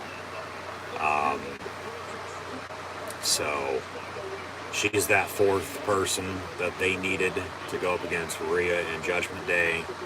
And it seems like they're going to have a War Games match at Survivor Series between the two teams. And then long term, once again, it'll be AJ Styles and Finn Balor, hopefully at WrestleMania come April. And hopefully they give them a fucking hour. If not more. Like, they need to have, as they have 2 nights of WrestleMania now, and you have 3 fucking nights of WrestleMania with AJ Styles and Finn Balor just by themselves. Now, make them have a 60-minute Iron Man match at WrestleMania. Triple H, shout out to the WWE. Because they're doing all the 6-man shit and the War Game stuff right now. Singles-wise, though, AJ Styles, Finn Balor at WrestleMania. And the longer the match, the better. And may the best man win. So, at Crown Jewel, it was Finn Balor and the Judgment Day. They're giving us the Crown Jewel City promo again. However, the next couple matches, we're going to fast forward through because I honestly care less about them. I really don't feel like watching them. And like I said, I sort of for the most part do, but I don't know what happened at Crown Jewel. So I guess next, or even after that, or then of course the co-main event, we had a couple matches in any order. I'm not going to know because I'm just going to fast forward through this and get towards the end. And hopefully Bray Wyatt's there, and then, well, if not, we'd have to rewind, which I would have to think it's going to be towards the end though. And then also the main event with Reigns and Logan Paul for the Universal title. So Crown Jewel continue, but like I said, I knew the Usos had retained because they had the titles with them last night, and that goes for also Bianca. She's still your Raw Women's Champion. So she retains, but then Dakota and Io re-won the women's tag titles, which I would have liked Alexa and Asuka retain, and Bayley defeat Bianca. But unfortunately, that was not the case. But now we're going to fast forward here, and then get towards the end and then sign off. Just as always, once again, thanks for tuning in and listening. As I'm your host, Encyclopedia Sports, Cool and Luke 96. Be sure to like, follow, and subscribe on social media. Links in the description below. Thumbs up button, share, chat questions and comments, super chat, super sticker, super like, super thanks. Always great appreciated as well. So, alright. We're going to fast forward here. We're, for a 3.5 hour show, an hour and a half in. So we'll go 45 minutes there.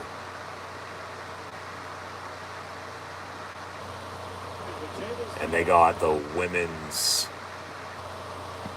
championship match ongoing.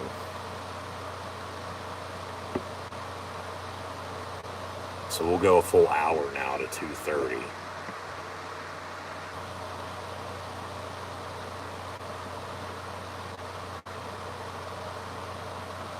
And the women's match I might have is still going on, so we'll go another 10-15 minutes here. Maybe make it 12. Go to 2:42 right there. And oh shit, Bray Wyatt's in the ring, so I gotta rewind that. I gotta rewind it a little bit more, because as he makes his entrance,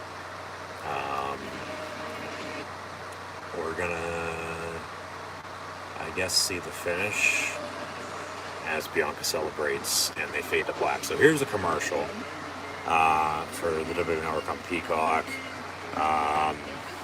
So in the meantime, following those first 4 matches, Braun Strowman won, the Usos retained, as mentioned, and Bianca also retained, and so you're all women's champion.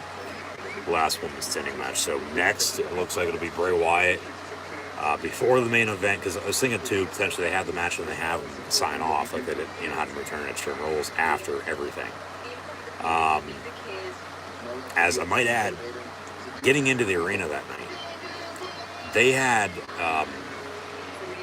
a couple people dressed up as White Rabbits. Peter Cottontail was walking around Philly, and they gave out a picture with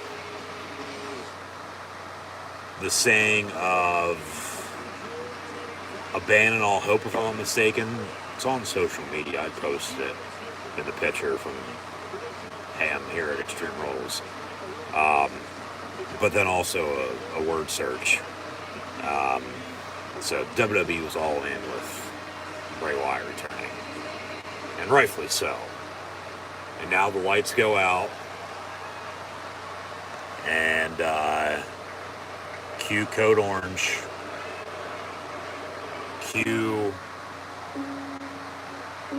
the White Rabbit. We're going down a rabbit hole at Crown Jewel. As he's got the whole world in his hands. About to kick the door in. We all know it's his fault. From Wyndham to Husky Harris to the Eater of Worlds Bray Wyatt to the Fiend to Firefly Funhouse, and then now whoever the hell he's supposed to be. Talk about personality disorder and being psychotic.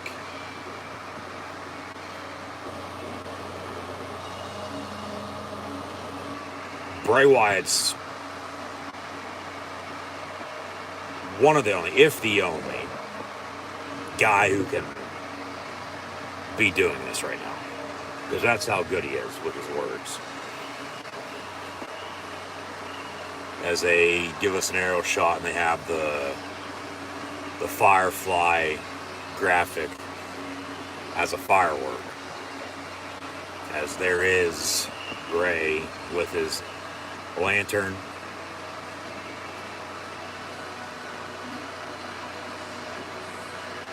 So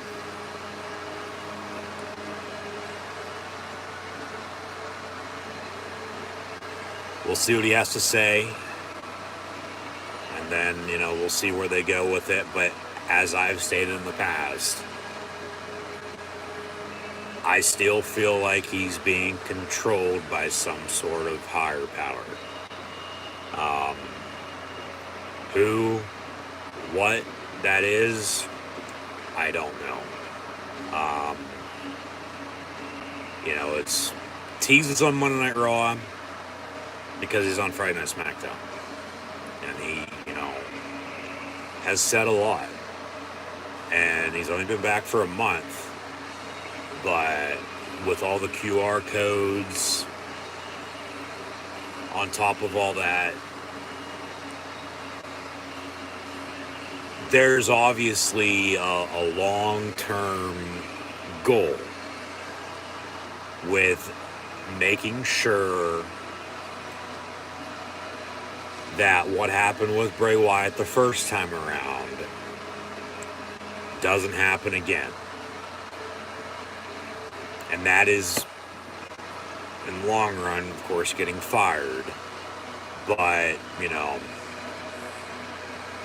being not necessarily underutilized, but just allowing him to do and say whatever the hell is on his mind, because you know he's going to have something to say.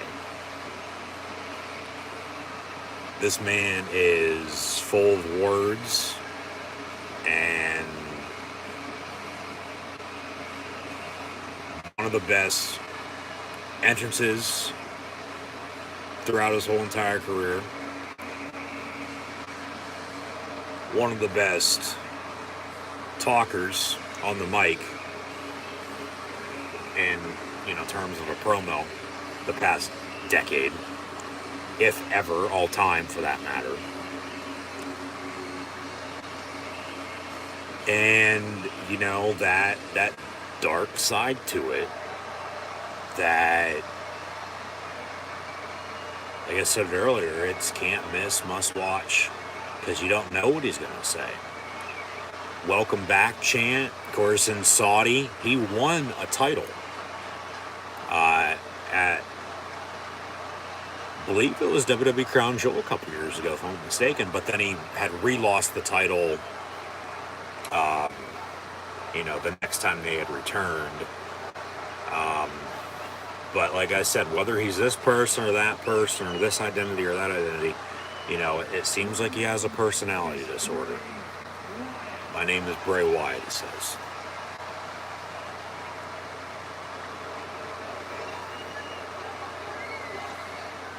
Wyatt chant.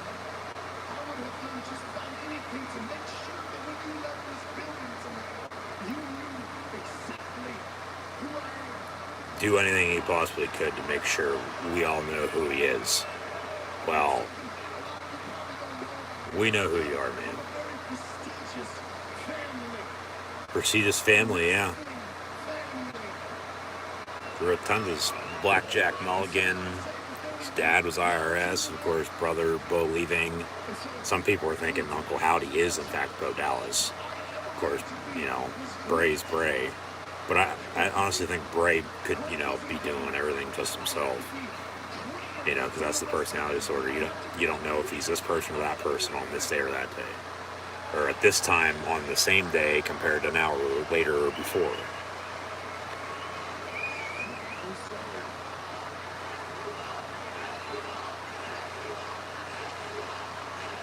Yes, you are, chant. I missed what he had said there at the end. Let me rewind that real quick. Probably gonna see the whole promo again. Yeah, he's making his fucking entrance so well. Alright. So I'll shut up and let him talk, and then we'll go from there. But,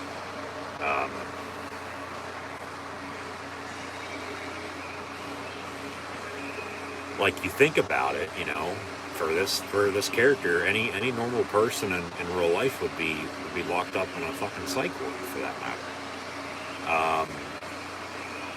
So Bray's just good overall at everything he does, but it's more so on the mic, with what he says, you know, that at least gets through to me, you know, compared to, you know, how he wrestles. But it's just the character, man. You know, some people call him, you know, the modern day, this generation's Undertaker. But the dead man's the Phenom, and Undertaker's one of one. Bray Wyatt's also one of one. As I said, right now, of anybody doing what he's doing, it's only him. I don't think there's anybody else out there that could be, you know, doing what he's doing right now. getting it over the way he is. Like, some people sold out arenas on hearsay. He returned after, people put pieces together. The big picture with the puzzle formed and Bray's back. So yeah, prestigious family in pro wrestling is where we left off.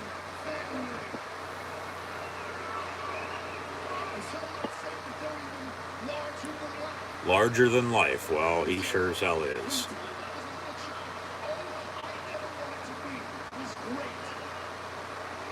Be great. Great wasn't good enough.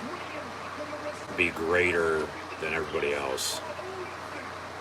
Yep. And then the yes you are chant. Okay.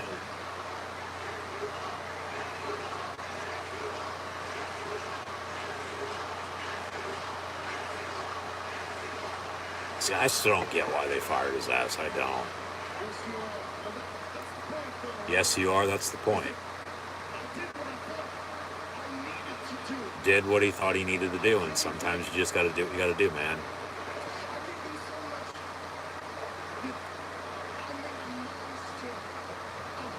He made a monster of himself, sort of referencing the Fiend. Pride.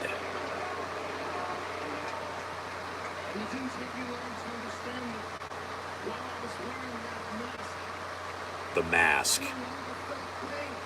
No longer felt pain. Hiding behind the mask. Some people are better acting this way or that way. Personality disorder.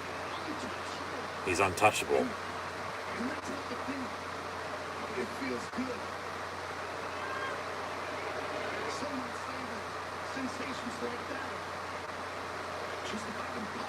Sensations like that are impossible.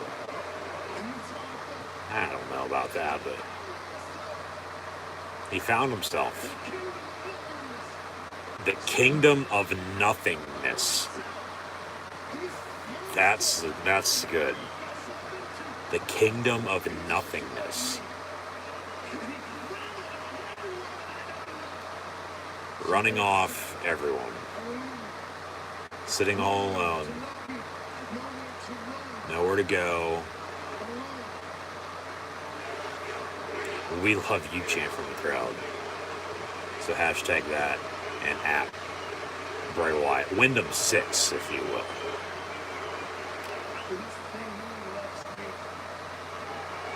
Nobody loves me, he says. People love the idea, they love the things about him, but they don't love him. This doesn't have to be the ending, he says, of the story. I hope to God not. You just started it. Hopefully it's a long-ass book.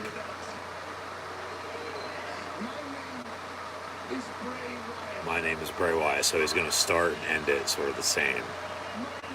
My name is Bray Wyatt.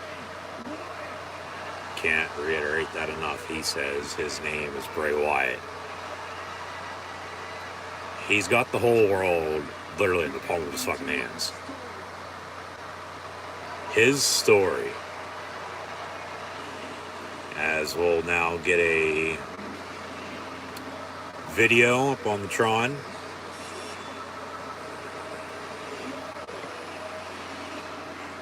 There's Uncle Howdy.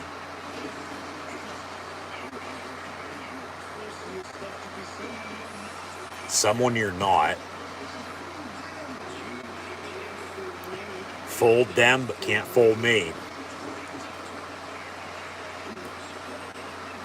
Who knows you better than I do?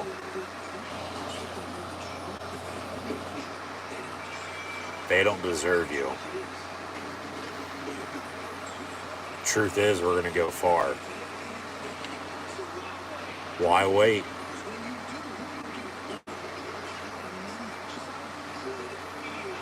How good it feels. It's going to feel so good. Watch the eyes. Watch the eyes. And then that, devilish, character.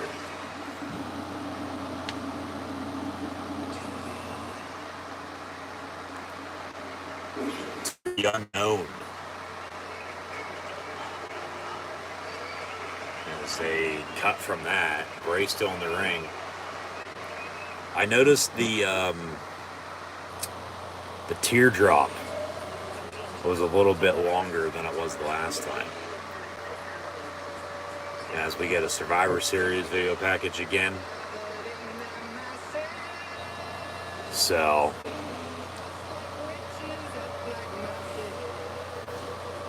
we'll go into Black Mass in a few weeks. I'm sure they'll have Bray, say something this week on SmackDown, let alone the next couple weeks, and then, maybe something on Survivor Series. But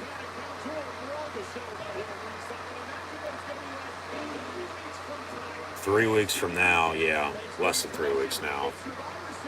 Yeah, Thanksgiving tradition, it's normally been before, now it's after, and it's on a Saturday now, and it's, the end of the month. And Survivor Series is now War Games, so. Alright, main event coming up next. Got Roman Reigns and Logan Paul for the Universal Championship. And should be done for the next half hour or so, I'd have to think. So, just once again, thanks for tuning in and listening. Be sure to like, follow, and subscribe.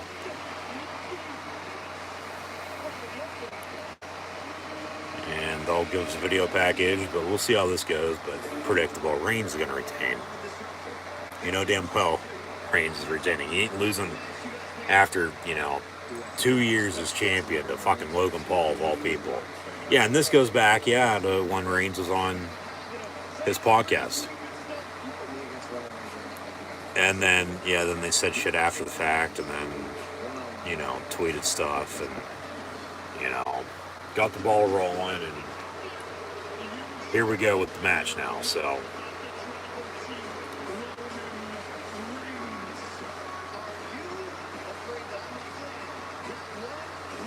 One lucky punch, which, is a bunch of horse shit.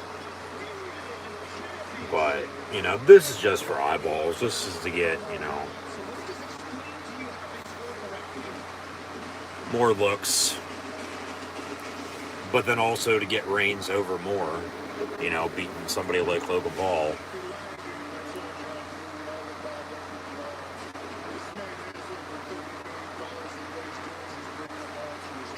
Yeah, bring them all to the tribal chief.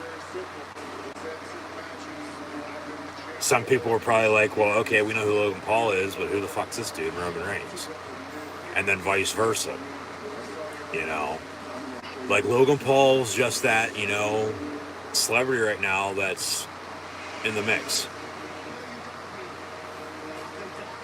But doubted his whole life, but, still him and his brother Jake Paul think they're tough shit when they're not.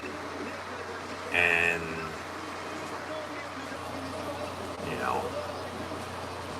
they're just popular. They are. So, he trained with HBK. He's showed out, and like I said earlier, though, interesting to see how he does tonight because, he worked with Miz off, from the start, off the bat. At Mania in a tag team match, and then also one-on-one at SummerSlam. And now it's Logan Paul going after Roman Reigns. So, they say one lucky punch. So, lucky, he's lucky. That's all he is. Lucky Logan Paul. Might as well fucking call him that. But, talk about one punch. Reigns has a super match. And hit him with the ooh and the ah, and Reigns owns all of this. Yep. They had a couple press conferences, like I said. Acknowledge Roman Reigns. Logan Paul showed up on a fucking camel. Tribal Chief ain't the only one with a bloodline. Jake Paul then showed up. Which, yeah, Jake Paul is a bigger star than his brother is.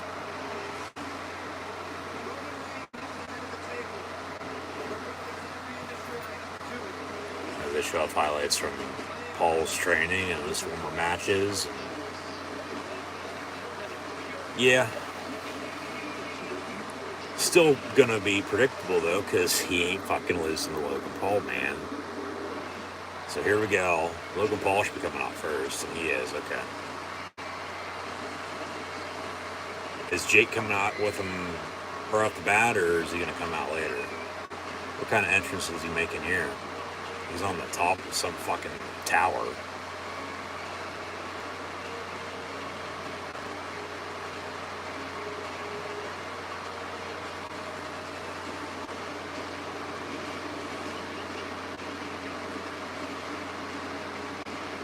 As they give him pyro, he's got something in his hand. Looks like it's foam. The tower's gonna lower now. And he's got his energy drink in his other hand. Yeah, social media influencer, like, he's popular, he has fans. You know, he showed out. He can, you know, put on a good match, but I don't know about against the big dog.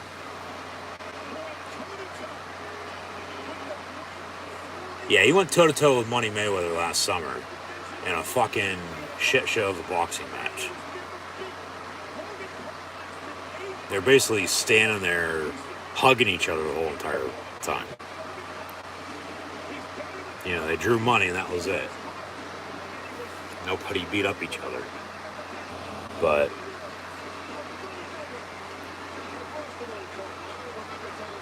here comes Logan Paul.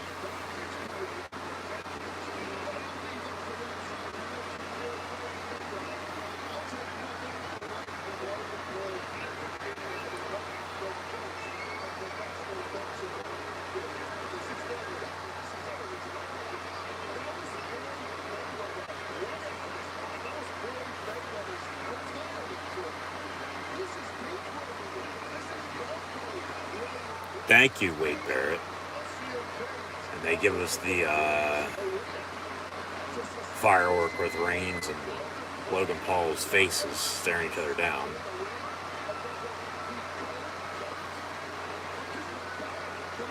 Yeah, I'm not buying it either. I don't think anybody is, other than, you know, people are just now tuning in to watch it for Logan Paul. One lucky punch, my ass. Shut the fuck up. Dude's trash.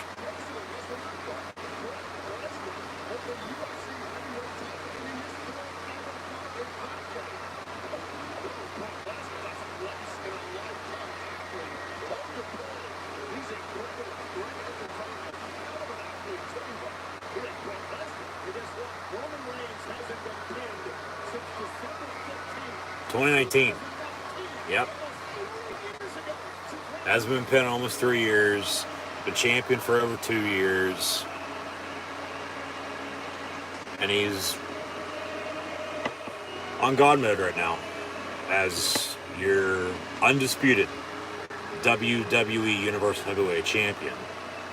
Here comes the big dog who sits at the head of the table, who we should all acknowledge. We the ones throw him up, Roman Reigns.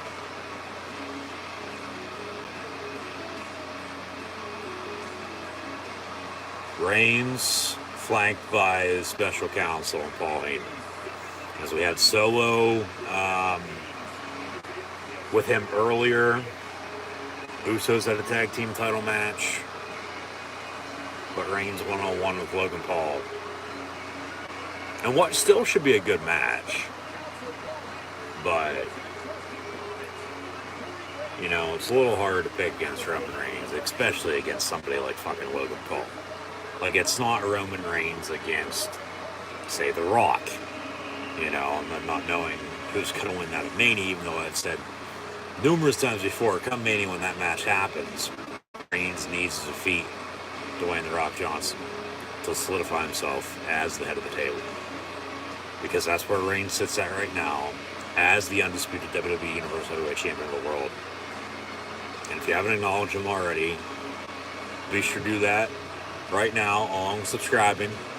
Thanks for tuning in and listening. But main event of Crown Jewel, we got Roman Reigns and Logan Paul one-on-one for the WWE Universal Heavyweight Championship. As he got the WWE title around his waist. Tons of pyro for his entrance as always, but he hoists the Universal title high in the air as he'll continue to walk the ramp. And even if I was watching this live on Saturday, which of course I'm not right now, so I'm in a 3-day delay, like I stated earlier, I'd still be telling you who's going to win this match, and it's Roman Reigns. So I can, say that, again and again and again. It ain't going to matter because he's going to retain. I would fast forward, to the end just to see the ending, but I actually do want to see this match, see how he, shows out.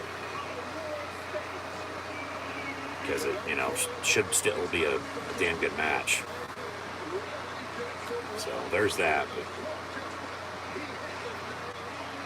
like I said, in the next half hour or so, it should be done, and then got AEW Full Gear, got WWE Survivor Series, and then that does it for WWE pay-per-views this year. And then we'll continue to watch Monday Night Raw, Monday Night Football, and then AEW is going to have some TV specials. I might add Winter is Coming, New Year's Smash. So we'll tune in, see what's going on there. But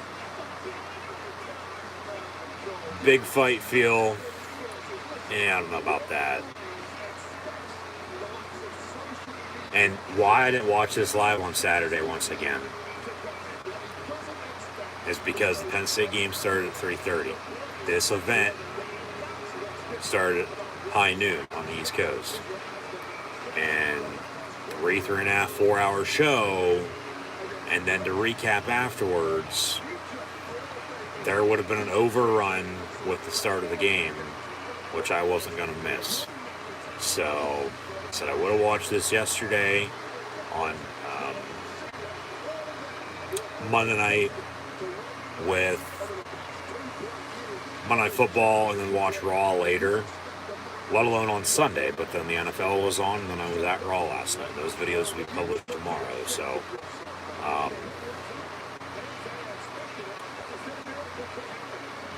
a miracle could happen. My ass, he's gonna need more than a fucking miracle.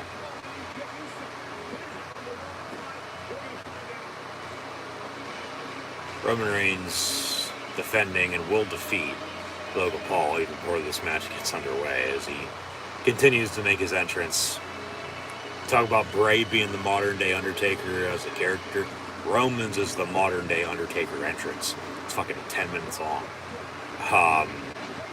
And yeah, as they give us, Reigns' reign as the longest champ since Hogan did it for longer than 2 years. But Reigns still hasn't surpassed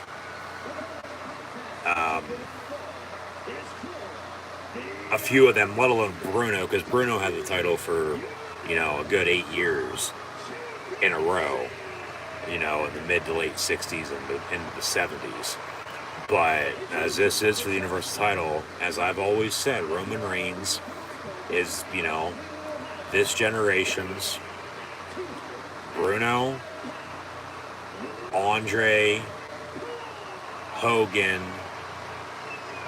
Austin, The Rock, and John Cena wrapped up into one. That's Roman Reigns. He's the big dog. He's the tribal chief. He's on God mode as he sits at the head of the table. 265 for the former Georgia Tech football player. He's the undisputed WWE Universal Heavyweight Champion of the world. Roman Reigns.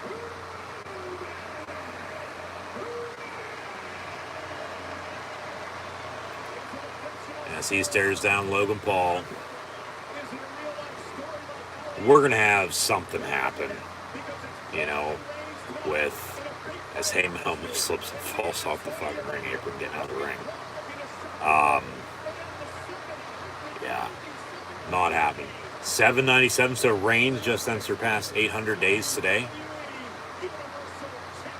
How did nobody know that? So he'll be 830, 860, give or take, at the end of the year. And then 90, 920. He'll be close to 1,000 days come WrestleMania. Probably going to be off for about a month and a half, too. But that's why I think the 3-year run by Reigns was supposed to begin, as this head of the table character with WrestleMania 36 as they lock up. And here we go, bell rings, match underway. But remember, COVID hit. He opted out of WrestleMania as he was supposed to face Goldberg. After Goldberg, talk about Bray winning a title in Saudi and then losing it. That was late 19 into early 2020 with Crown Jewel and I believe it was Super Showdown. Because the Fiend Bray Wyatt defeated Seth frickin' Rollins. And then he lost it to Goldberg. And then Goldberg was supposed to face Reigns and Reigns was supposed to beat him. Strowman ended up getting the spot because Reigns pulled out of WrestleMania for COVID concerns because of his leukemia, and then, of course, his family with his, I believe, 2 sets of twins that he has. So it would have started then, WrestleMania 36 to WrestleMania 39, 3-year run as champ. And then in Hollywood, well, it would have been a 2-year run probably, if you think about it, because Mania 38 was supposed to be in LA last year, but they bumped it back a year to then, set the attendance record because the Super Bowl was there last year and they had Mania in Dallas last year then. And Mania next year, 40, will be in Philly. And then 41 will probably be either out west, probably down south though. And then out west in 43, 40 years after WrestleMania 3 in Detroit and WrestleMania 23 in Detroit, I wouldn't be surprised if 43 is in the Midwest somewhere. Just looking ahead. But then also you got, new stadiums being built, around the country in the sports world too. So, we'll see, moving forward once those are done, towards WrestleMania 50 then at that point when and where those shows are going to be at. But, long story short, as Reigns rolls out of the ring, him and Heyman talking ringside now.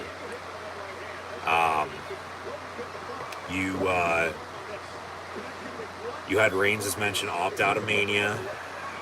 Strowman won the title.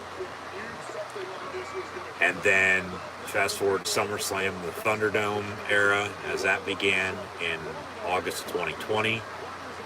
You had You'll Never See It Coming. Roman Reigns returning at the end of SummerSlam as Bray Wyatt had defeated Braun Strowman to become Universal Champion once again. But Reigns showed up, everyone in leave.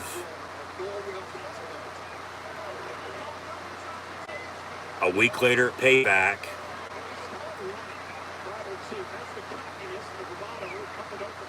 From what I can recall,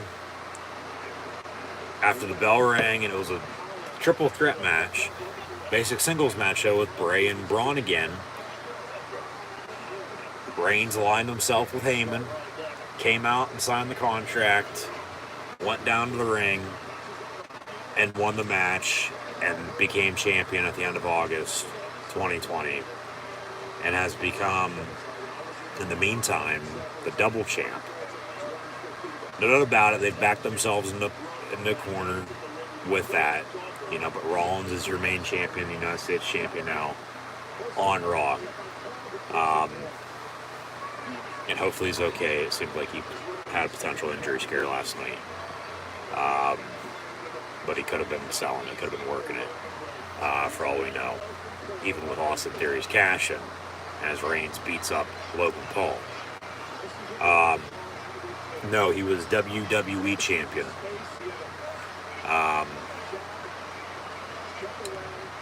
Universal champion, for that matter, excuse me. For a year and a half up until this past April WrestleMania. Then also gained the WWE title and became the undisputed WWE Universal Heavyweight Champion, as they had in their eyes the biggest, the greatest WrestleMania match of all time, which wasn't. Their match they had at SummerSlam a couple months ago was better than the Mania match. When Brock drove out with the tractor.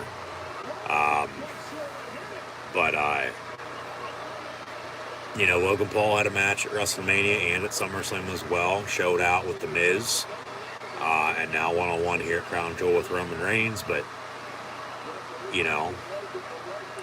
Reigns has literally defeated, for the most part, everybody on the fucking roster. One-on-one to retain his title. And that's why, as he raises his right hand and the pointer finger, throw him up, we the ones, is on God mode. And as Logan Paul jumps and takes him out ringside.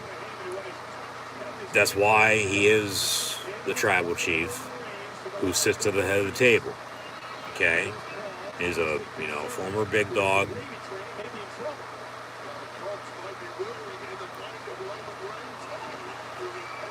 Jesus Christ.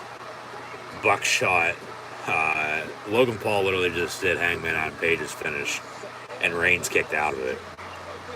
Jumped over the top rope, and then hit him with the clothesline.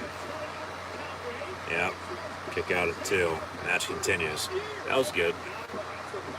So, Reigns in control early, but Logan Paul coming back. But, like I said, that's why, he's the tribal chief who sits at the head of the table, and at the end of the day, why you should acknowledge him. He's this generation's top guy. And, as Reigns hits him with a big right hand as he jumps off the top rope, it's finally worked out. It's finally gotten over with Roman Reigns. Because early, after the Shield broke up, even early in the Shield days, it seemed like Reigns was going to be the guy. But then Rollins, emerged. Of course, Mr. Money in the Bank cashed in the main event of WrestleMania against Reigns and Lesnar, I might add. And had the heist of the century.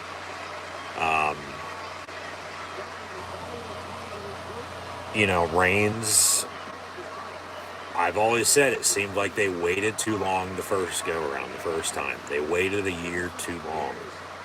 As you go back to 2014, Royal Rumble for WrestleMania 30, they ended up, and no offense to Dave Bautista, the animal himself, they had Batista return and win the Rumble.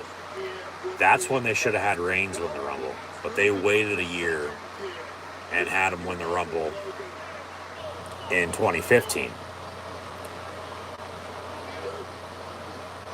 He's main evented in the meantime, I might add.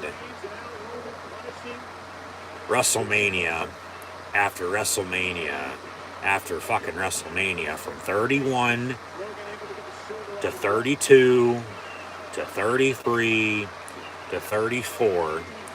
Didn't main event 35. Opted out of 36, but then 37 and 38 and on the road to 39, and might even fucking main event 40 for that matter. You're looking back at, honestly, the decade of Roman Reigns. Coming up shortly, in the WWE. 31, as we go backstage to a camera, or actually that's on the outside of the fucking stadium, and they give us an aerial shot from above. Of course, the ring and the canopy above with the sold-out crowd.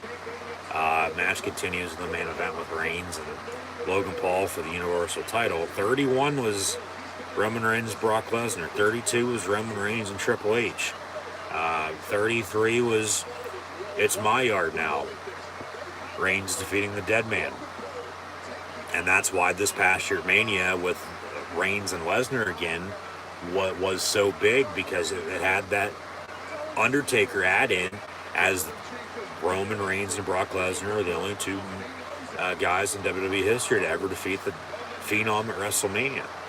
Lesnar was the 1-21 at WrestleMania 30 and broke the streak, and then Reigns beat him at 33. This Is My Yard Now, as mentioned. 34, Reigns and Lesnar went at it again. 35, he faced McIntyre. Of course, they've since, sort of redone all that. Reigns, nice big clothesline off the ropes, cover one, and a kick out. 36, like I said, he opted out, or else it's, probably would have started then rather than when he had returned, later on in the summer in 2020. About, give or take 4 months. So come Mania 39, he's going to be, like I said, close to 1,000 days in his current championship reign. Not having been pinned in almost 3 years, it'd be 3.5 years come then. But then not having lost, still champ in 2.5, almost 3 years, but would have been 3 years, you would have to think, with all that being said. Because at 37, he beat both Edge and Daniel Bryan. He stashed them, he stacked them, and he pinned them. And then last year, as he talked shit to the camera, has Logan Paul in a submission. This is easy. Logan Paul fighting back. But then back to, him and Lesnar twice already this year at Mania and SummerSlam.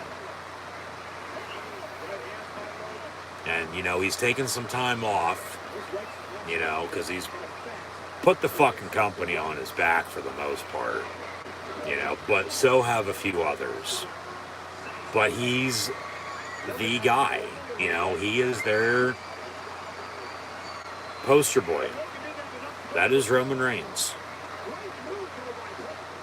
And like I said, just thank God it finally got over. He's a damn good heel, but he's a tweener. He can also be a damn good face. And the comedy shit right now with the bloodline, with feeling very juicy with Sami Zayn, is a hit. It's a smash.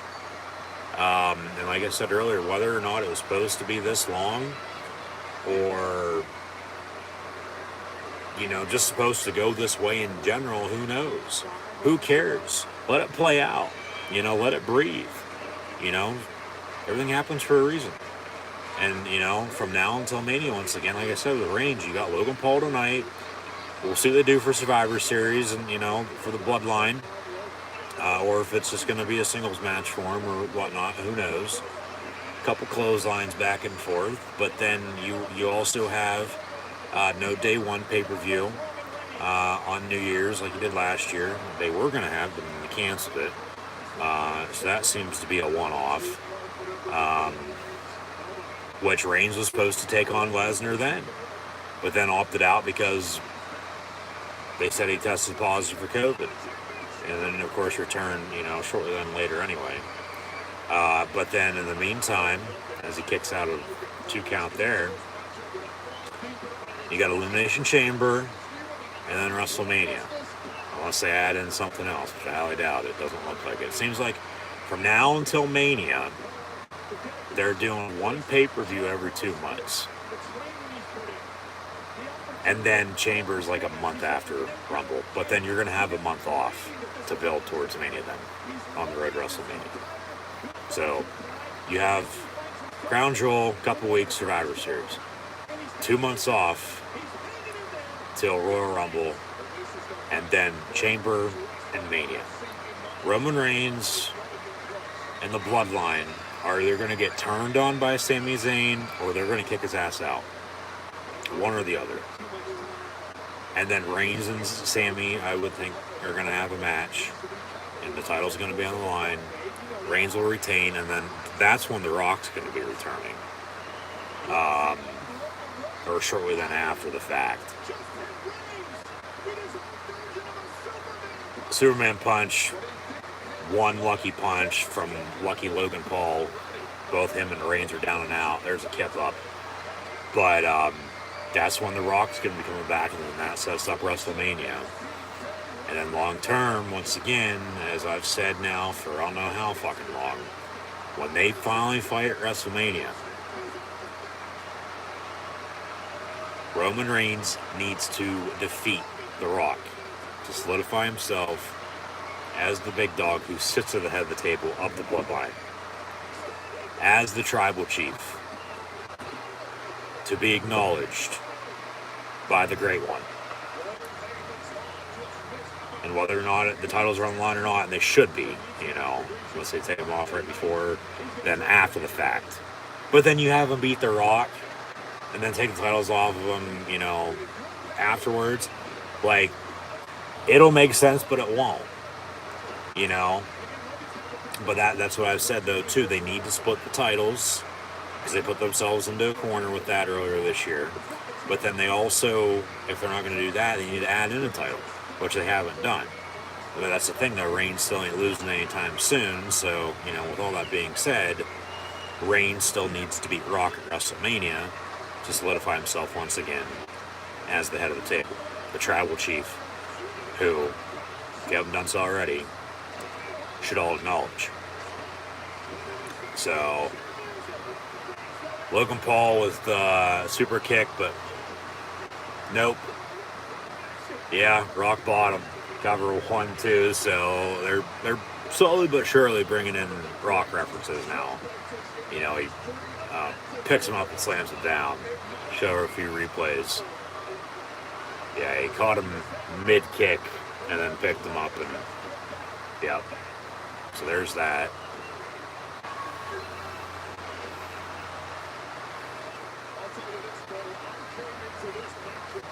So they're both still, once again, down and out.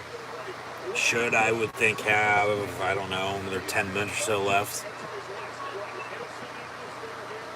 Actually, let me pause that real quick. Yeah, it says 13 minutes. So Bray Wyatt cut the promo before the main event, 13 minutes to go. Roman with Superman Punch, hit him with the ooh and the ah. But Logan Paul probably going to hit him with a Superman Punch. As Reigns misses, there's the punch from Logan Paul. Reigns back to his feet, though. And then there's the Superman Punch. Logan Paul using Reigns' finisher on cover 1-2 and a kick out. So, match continues here. We move on.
As they work ringside, Logan Paul puts Roman Reigns on the announce table. He's got his group of friends there with him. They hand him the cell phone. And he's going to go up top and show off the crowd and show off what he's about to do.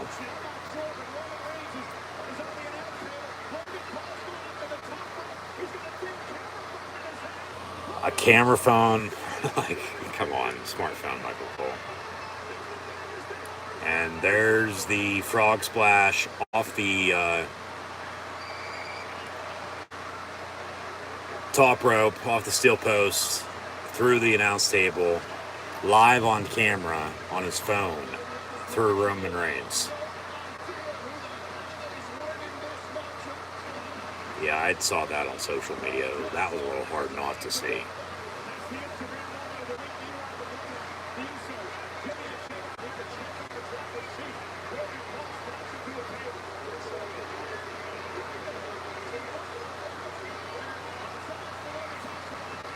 So now here come the Usos to beat up whoever the hell these two dudes are that, you know, are just living the high life with the Paul brothers.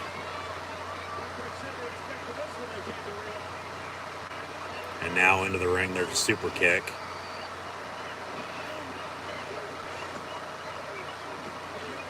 And now they're gonna throw him around like a fucking rag doll.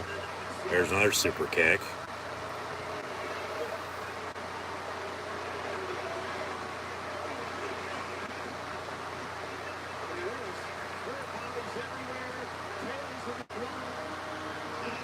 And now we got somebody coming out.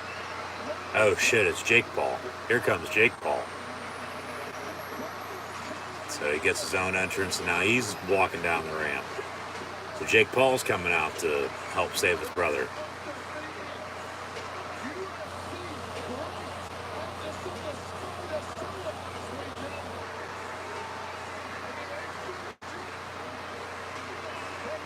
So Jake Paul walking up the steps. Into the ring he goes.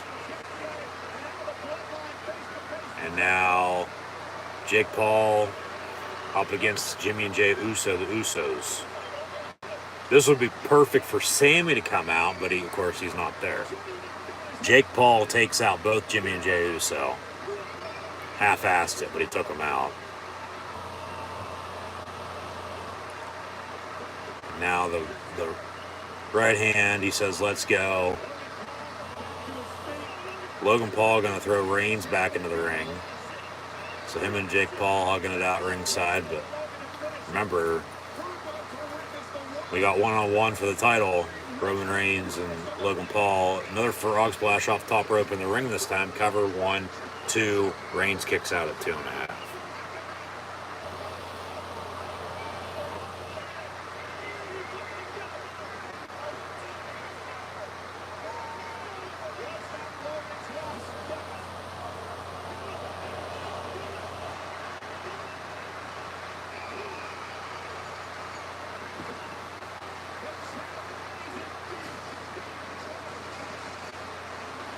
And now we got somebody else coming out. Oh, Solo. Alright. So Solo Sikoa making his entrance.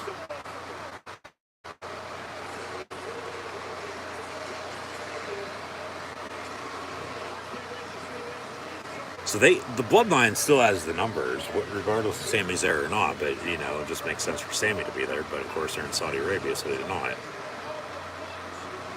But Solo one-on-one now with Jake Paul. The couple refs run down now. Try to break it up. So we're not going to get Solo and Jake Paul.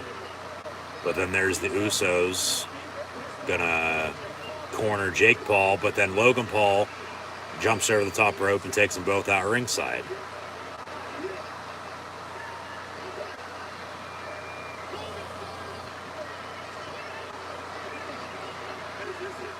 Alright, as we're at the bottom of the ramp.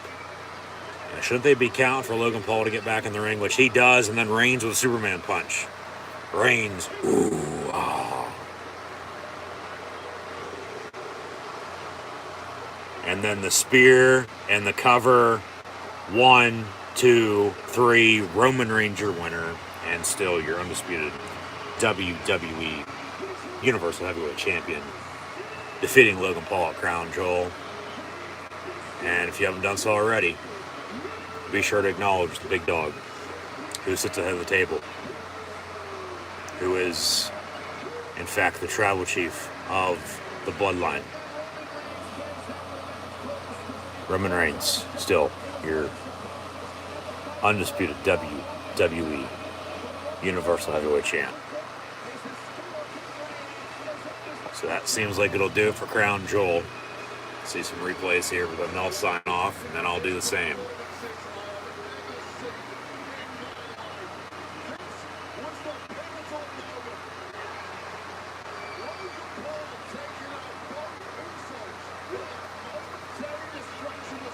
There's a replay of that.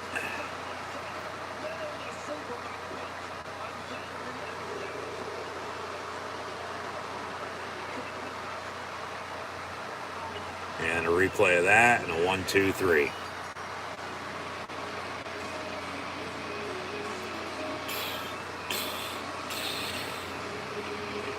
As the bloodline, minus Sami Zayn, Sami Uso.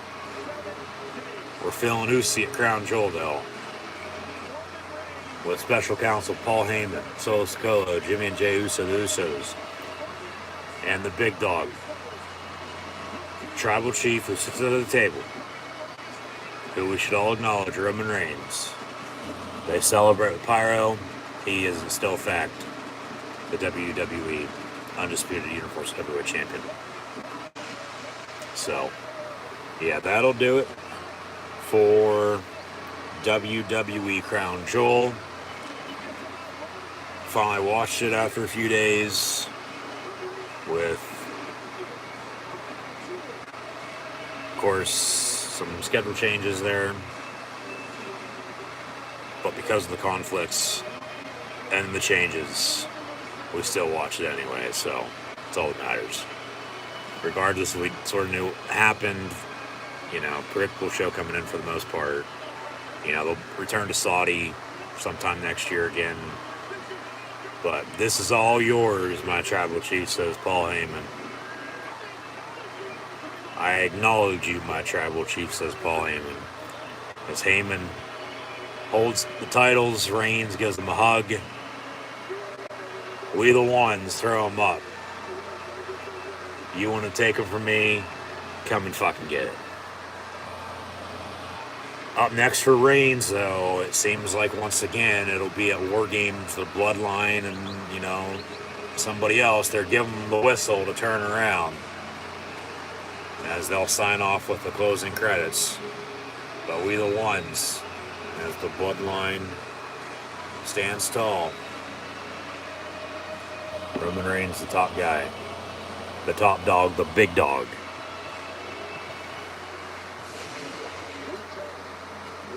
And then, yeah, they give us the damn video package that they had at the start of the show. So that'll do it. But what's next for Reigns? Like I said, War Games for Survivor Series. Could be a War Games match, could be a one-on-one, don't know. And then they got 2 months in between then to get to the Royal Rumble. That's when they could do the Sami shit turning, teasing at least, on the Bloodline, or, you know, him potentially getting kicked out, and then have the match, say, at the Rumble, let alone Elimination Chamber. But, you know, there might also be somebody else, you know, for that matter. I don't know. I mean, honestly, you look at SmackDown, you know, for, you know, somebody who could challenge them.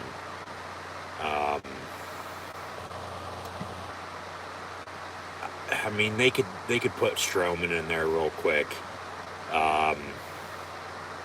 You know, they're going to continue with Drew and Cross right now, it looks like. McIntyre and Karrion Kross. Cross is an option, but, you know, Bray Wyatt's also an option. But I think they need to hold off on that until after they do Reigns and Rock. Now, unless The Rock ain't, going to be doing anything, well, then you'd probably have to think at WrestleMania, Roman Reigns and Bray Wyatt potentially. But, he's a double champion, so the WWE Championship, for one, Universal Championship for the other, for Raw and SmackDown, so to speak. You got to add in, those guys then from Raw. Nakamura could be an option. The other WrestleMania match that I was thinking about was RK Bro with Orton and Riddle.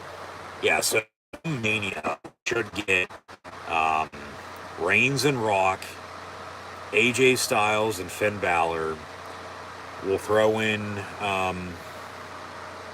Orton and Riddle there for RK Bro 420 before we forget. And then Rey and Dominic Mysterio one-on-one. You could add in now potentially a tag team match with the Usos, and then once Sammy either gets kicked out or turns on the bloodline, and then go after the tag titles with Kevin Owens or somebody else. There's that. Brock Lesnar, Bobby Lashley. Theory cashed in his Money in the Bank, so we'll see what they do with him. Didn't win it. Corbin's getting managed by JBL right now. Cody Rhodes should be returning soon. Don't know exactly when, though. He's going to be in the mix, you would have to think, for a title. Logan Paul, I might add, as mentioned, I said, coming into, watching this 3 days late, sort of knew it happened, but I didn't. Do know, though, that, saw the video of him jumping off the top rope through the announce table, taking out Reigns.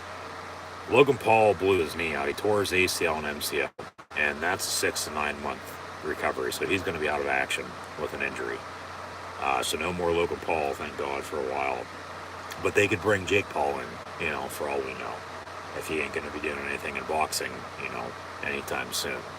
To maybe have Roman Reigns and Jake Paul, for that matter. Do that now or next, and then you hold off on the Sammy shit a little bit longer. Maybe Jake Paul's that middleman, that one other guy that we're trying to think about, if they want to do that. But long-term wise, they'll still have Reigns and Sami Zayn. I mean, if they'd really want to hold off, they can wait until after Mania, to do that. And then Sammy could get the title shot afterwards, and then maybe at that point you have him fucking win. That would put Sammy over a lot. But I don't think they'd end up doing that because the tag team division with the Usos. I think more so than not, you're going to have the singles match. Other than Reigns and Sammy, you're going to have a match with Sammy and Jey Uso. But then, Sammy going after the tag titles, Sammy and whoever, Kevin Owens, we'll see what they do with him on Raw, going after, the Usos, Jimmy and Jey Uso, for that matter. So those would be like the 5-6 WrestleMania matches that I was referring to earlier. Along with Cody Rhodes returning, him and Seth frickin' Rollins at WrestleMania for the United States Championship. Okay, and then you have Cody win that, so you're not going to have Cody beat Reigns, I don't think. You're hopefully going to have Reigns defeat Rock, once again to solidify himself at the head of the table. So there's that. We'll see what we do with the women's division. Bayley still needs to win the Raw Women's title, I think, sometime soon. As Bianca's a Raw Women's champion, has held that title for quite a while now to this point. Ronda and Shayna sort of teaming up, but they might, turn on each other there. That could be your SmackDown Women's title match down the line. Naomi and Sasha should be returning sometime soon. That'll spice up the women's tag team division. More returnees recently. We'll see who else is coming back. But yeah, I think that would, give that answer. and then we'll see if they're bringing up anybody from NXT.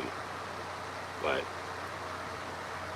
yeah, with all that being said, Roman Reigns still is your undisputed WWE Universal Heavyweight Champion. So that's that. So be sure to acknowledge the big dog chief, who sits at the table, who's on God mode. We the ones, throw him up. So,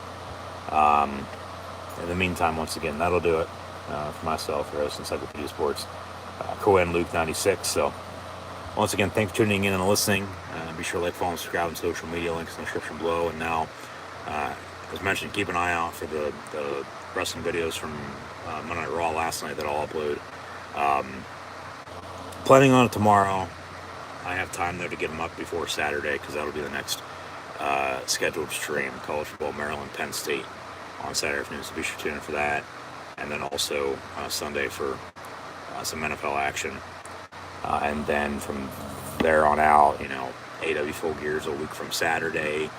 Like I said, Survivor Series also on a Saturday. As this upcoming Saturday is a lone Saturday without any professional wrestling this month. The other three, including this past Saturday, is why we're watching Crown Jewel tonight, filled with the WWE or AEW pay-per-views. So, yeah, Survivor Series 2 weeks from Saturday. We'll actually watch it 3 weeks from tonight, though. We'll watch it a couple days late, 3 days late, like we did Crown Jewel here this evening. So be sure, of course, to tune in then. Just be sure to subscribe, so stay updates on social media, like, follow, and subscribe. So, like I said, once again, that'll do it for myself, host Encyclopedia Sports, Cohen Luke 96. So, thanks for tuning in and listening. Be sure to like, follow, and subscribe. And Roman Reigns, still your WWE Undisputed Universal Heavyweight Champion, as the big dog tribal chief, who once again continues to sit at the head of the table. Should all acknowledge him if you haven't done so already. We're the ones in the bloodline.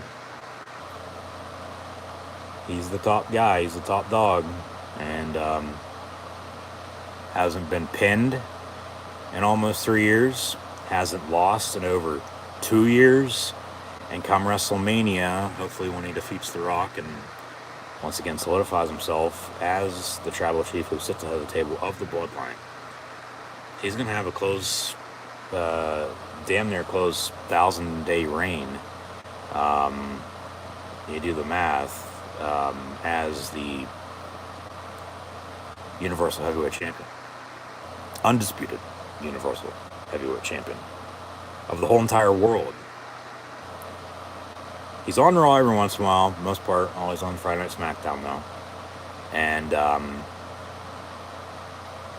from everywhere in the States, everywhere they travel, along with Saudi Arabia, where they were for Crown Jewel, Roman Reigns still champ. So, yeah, once again, that'll do it.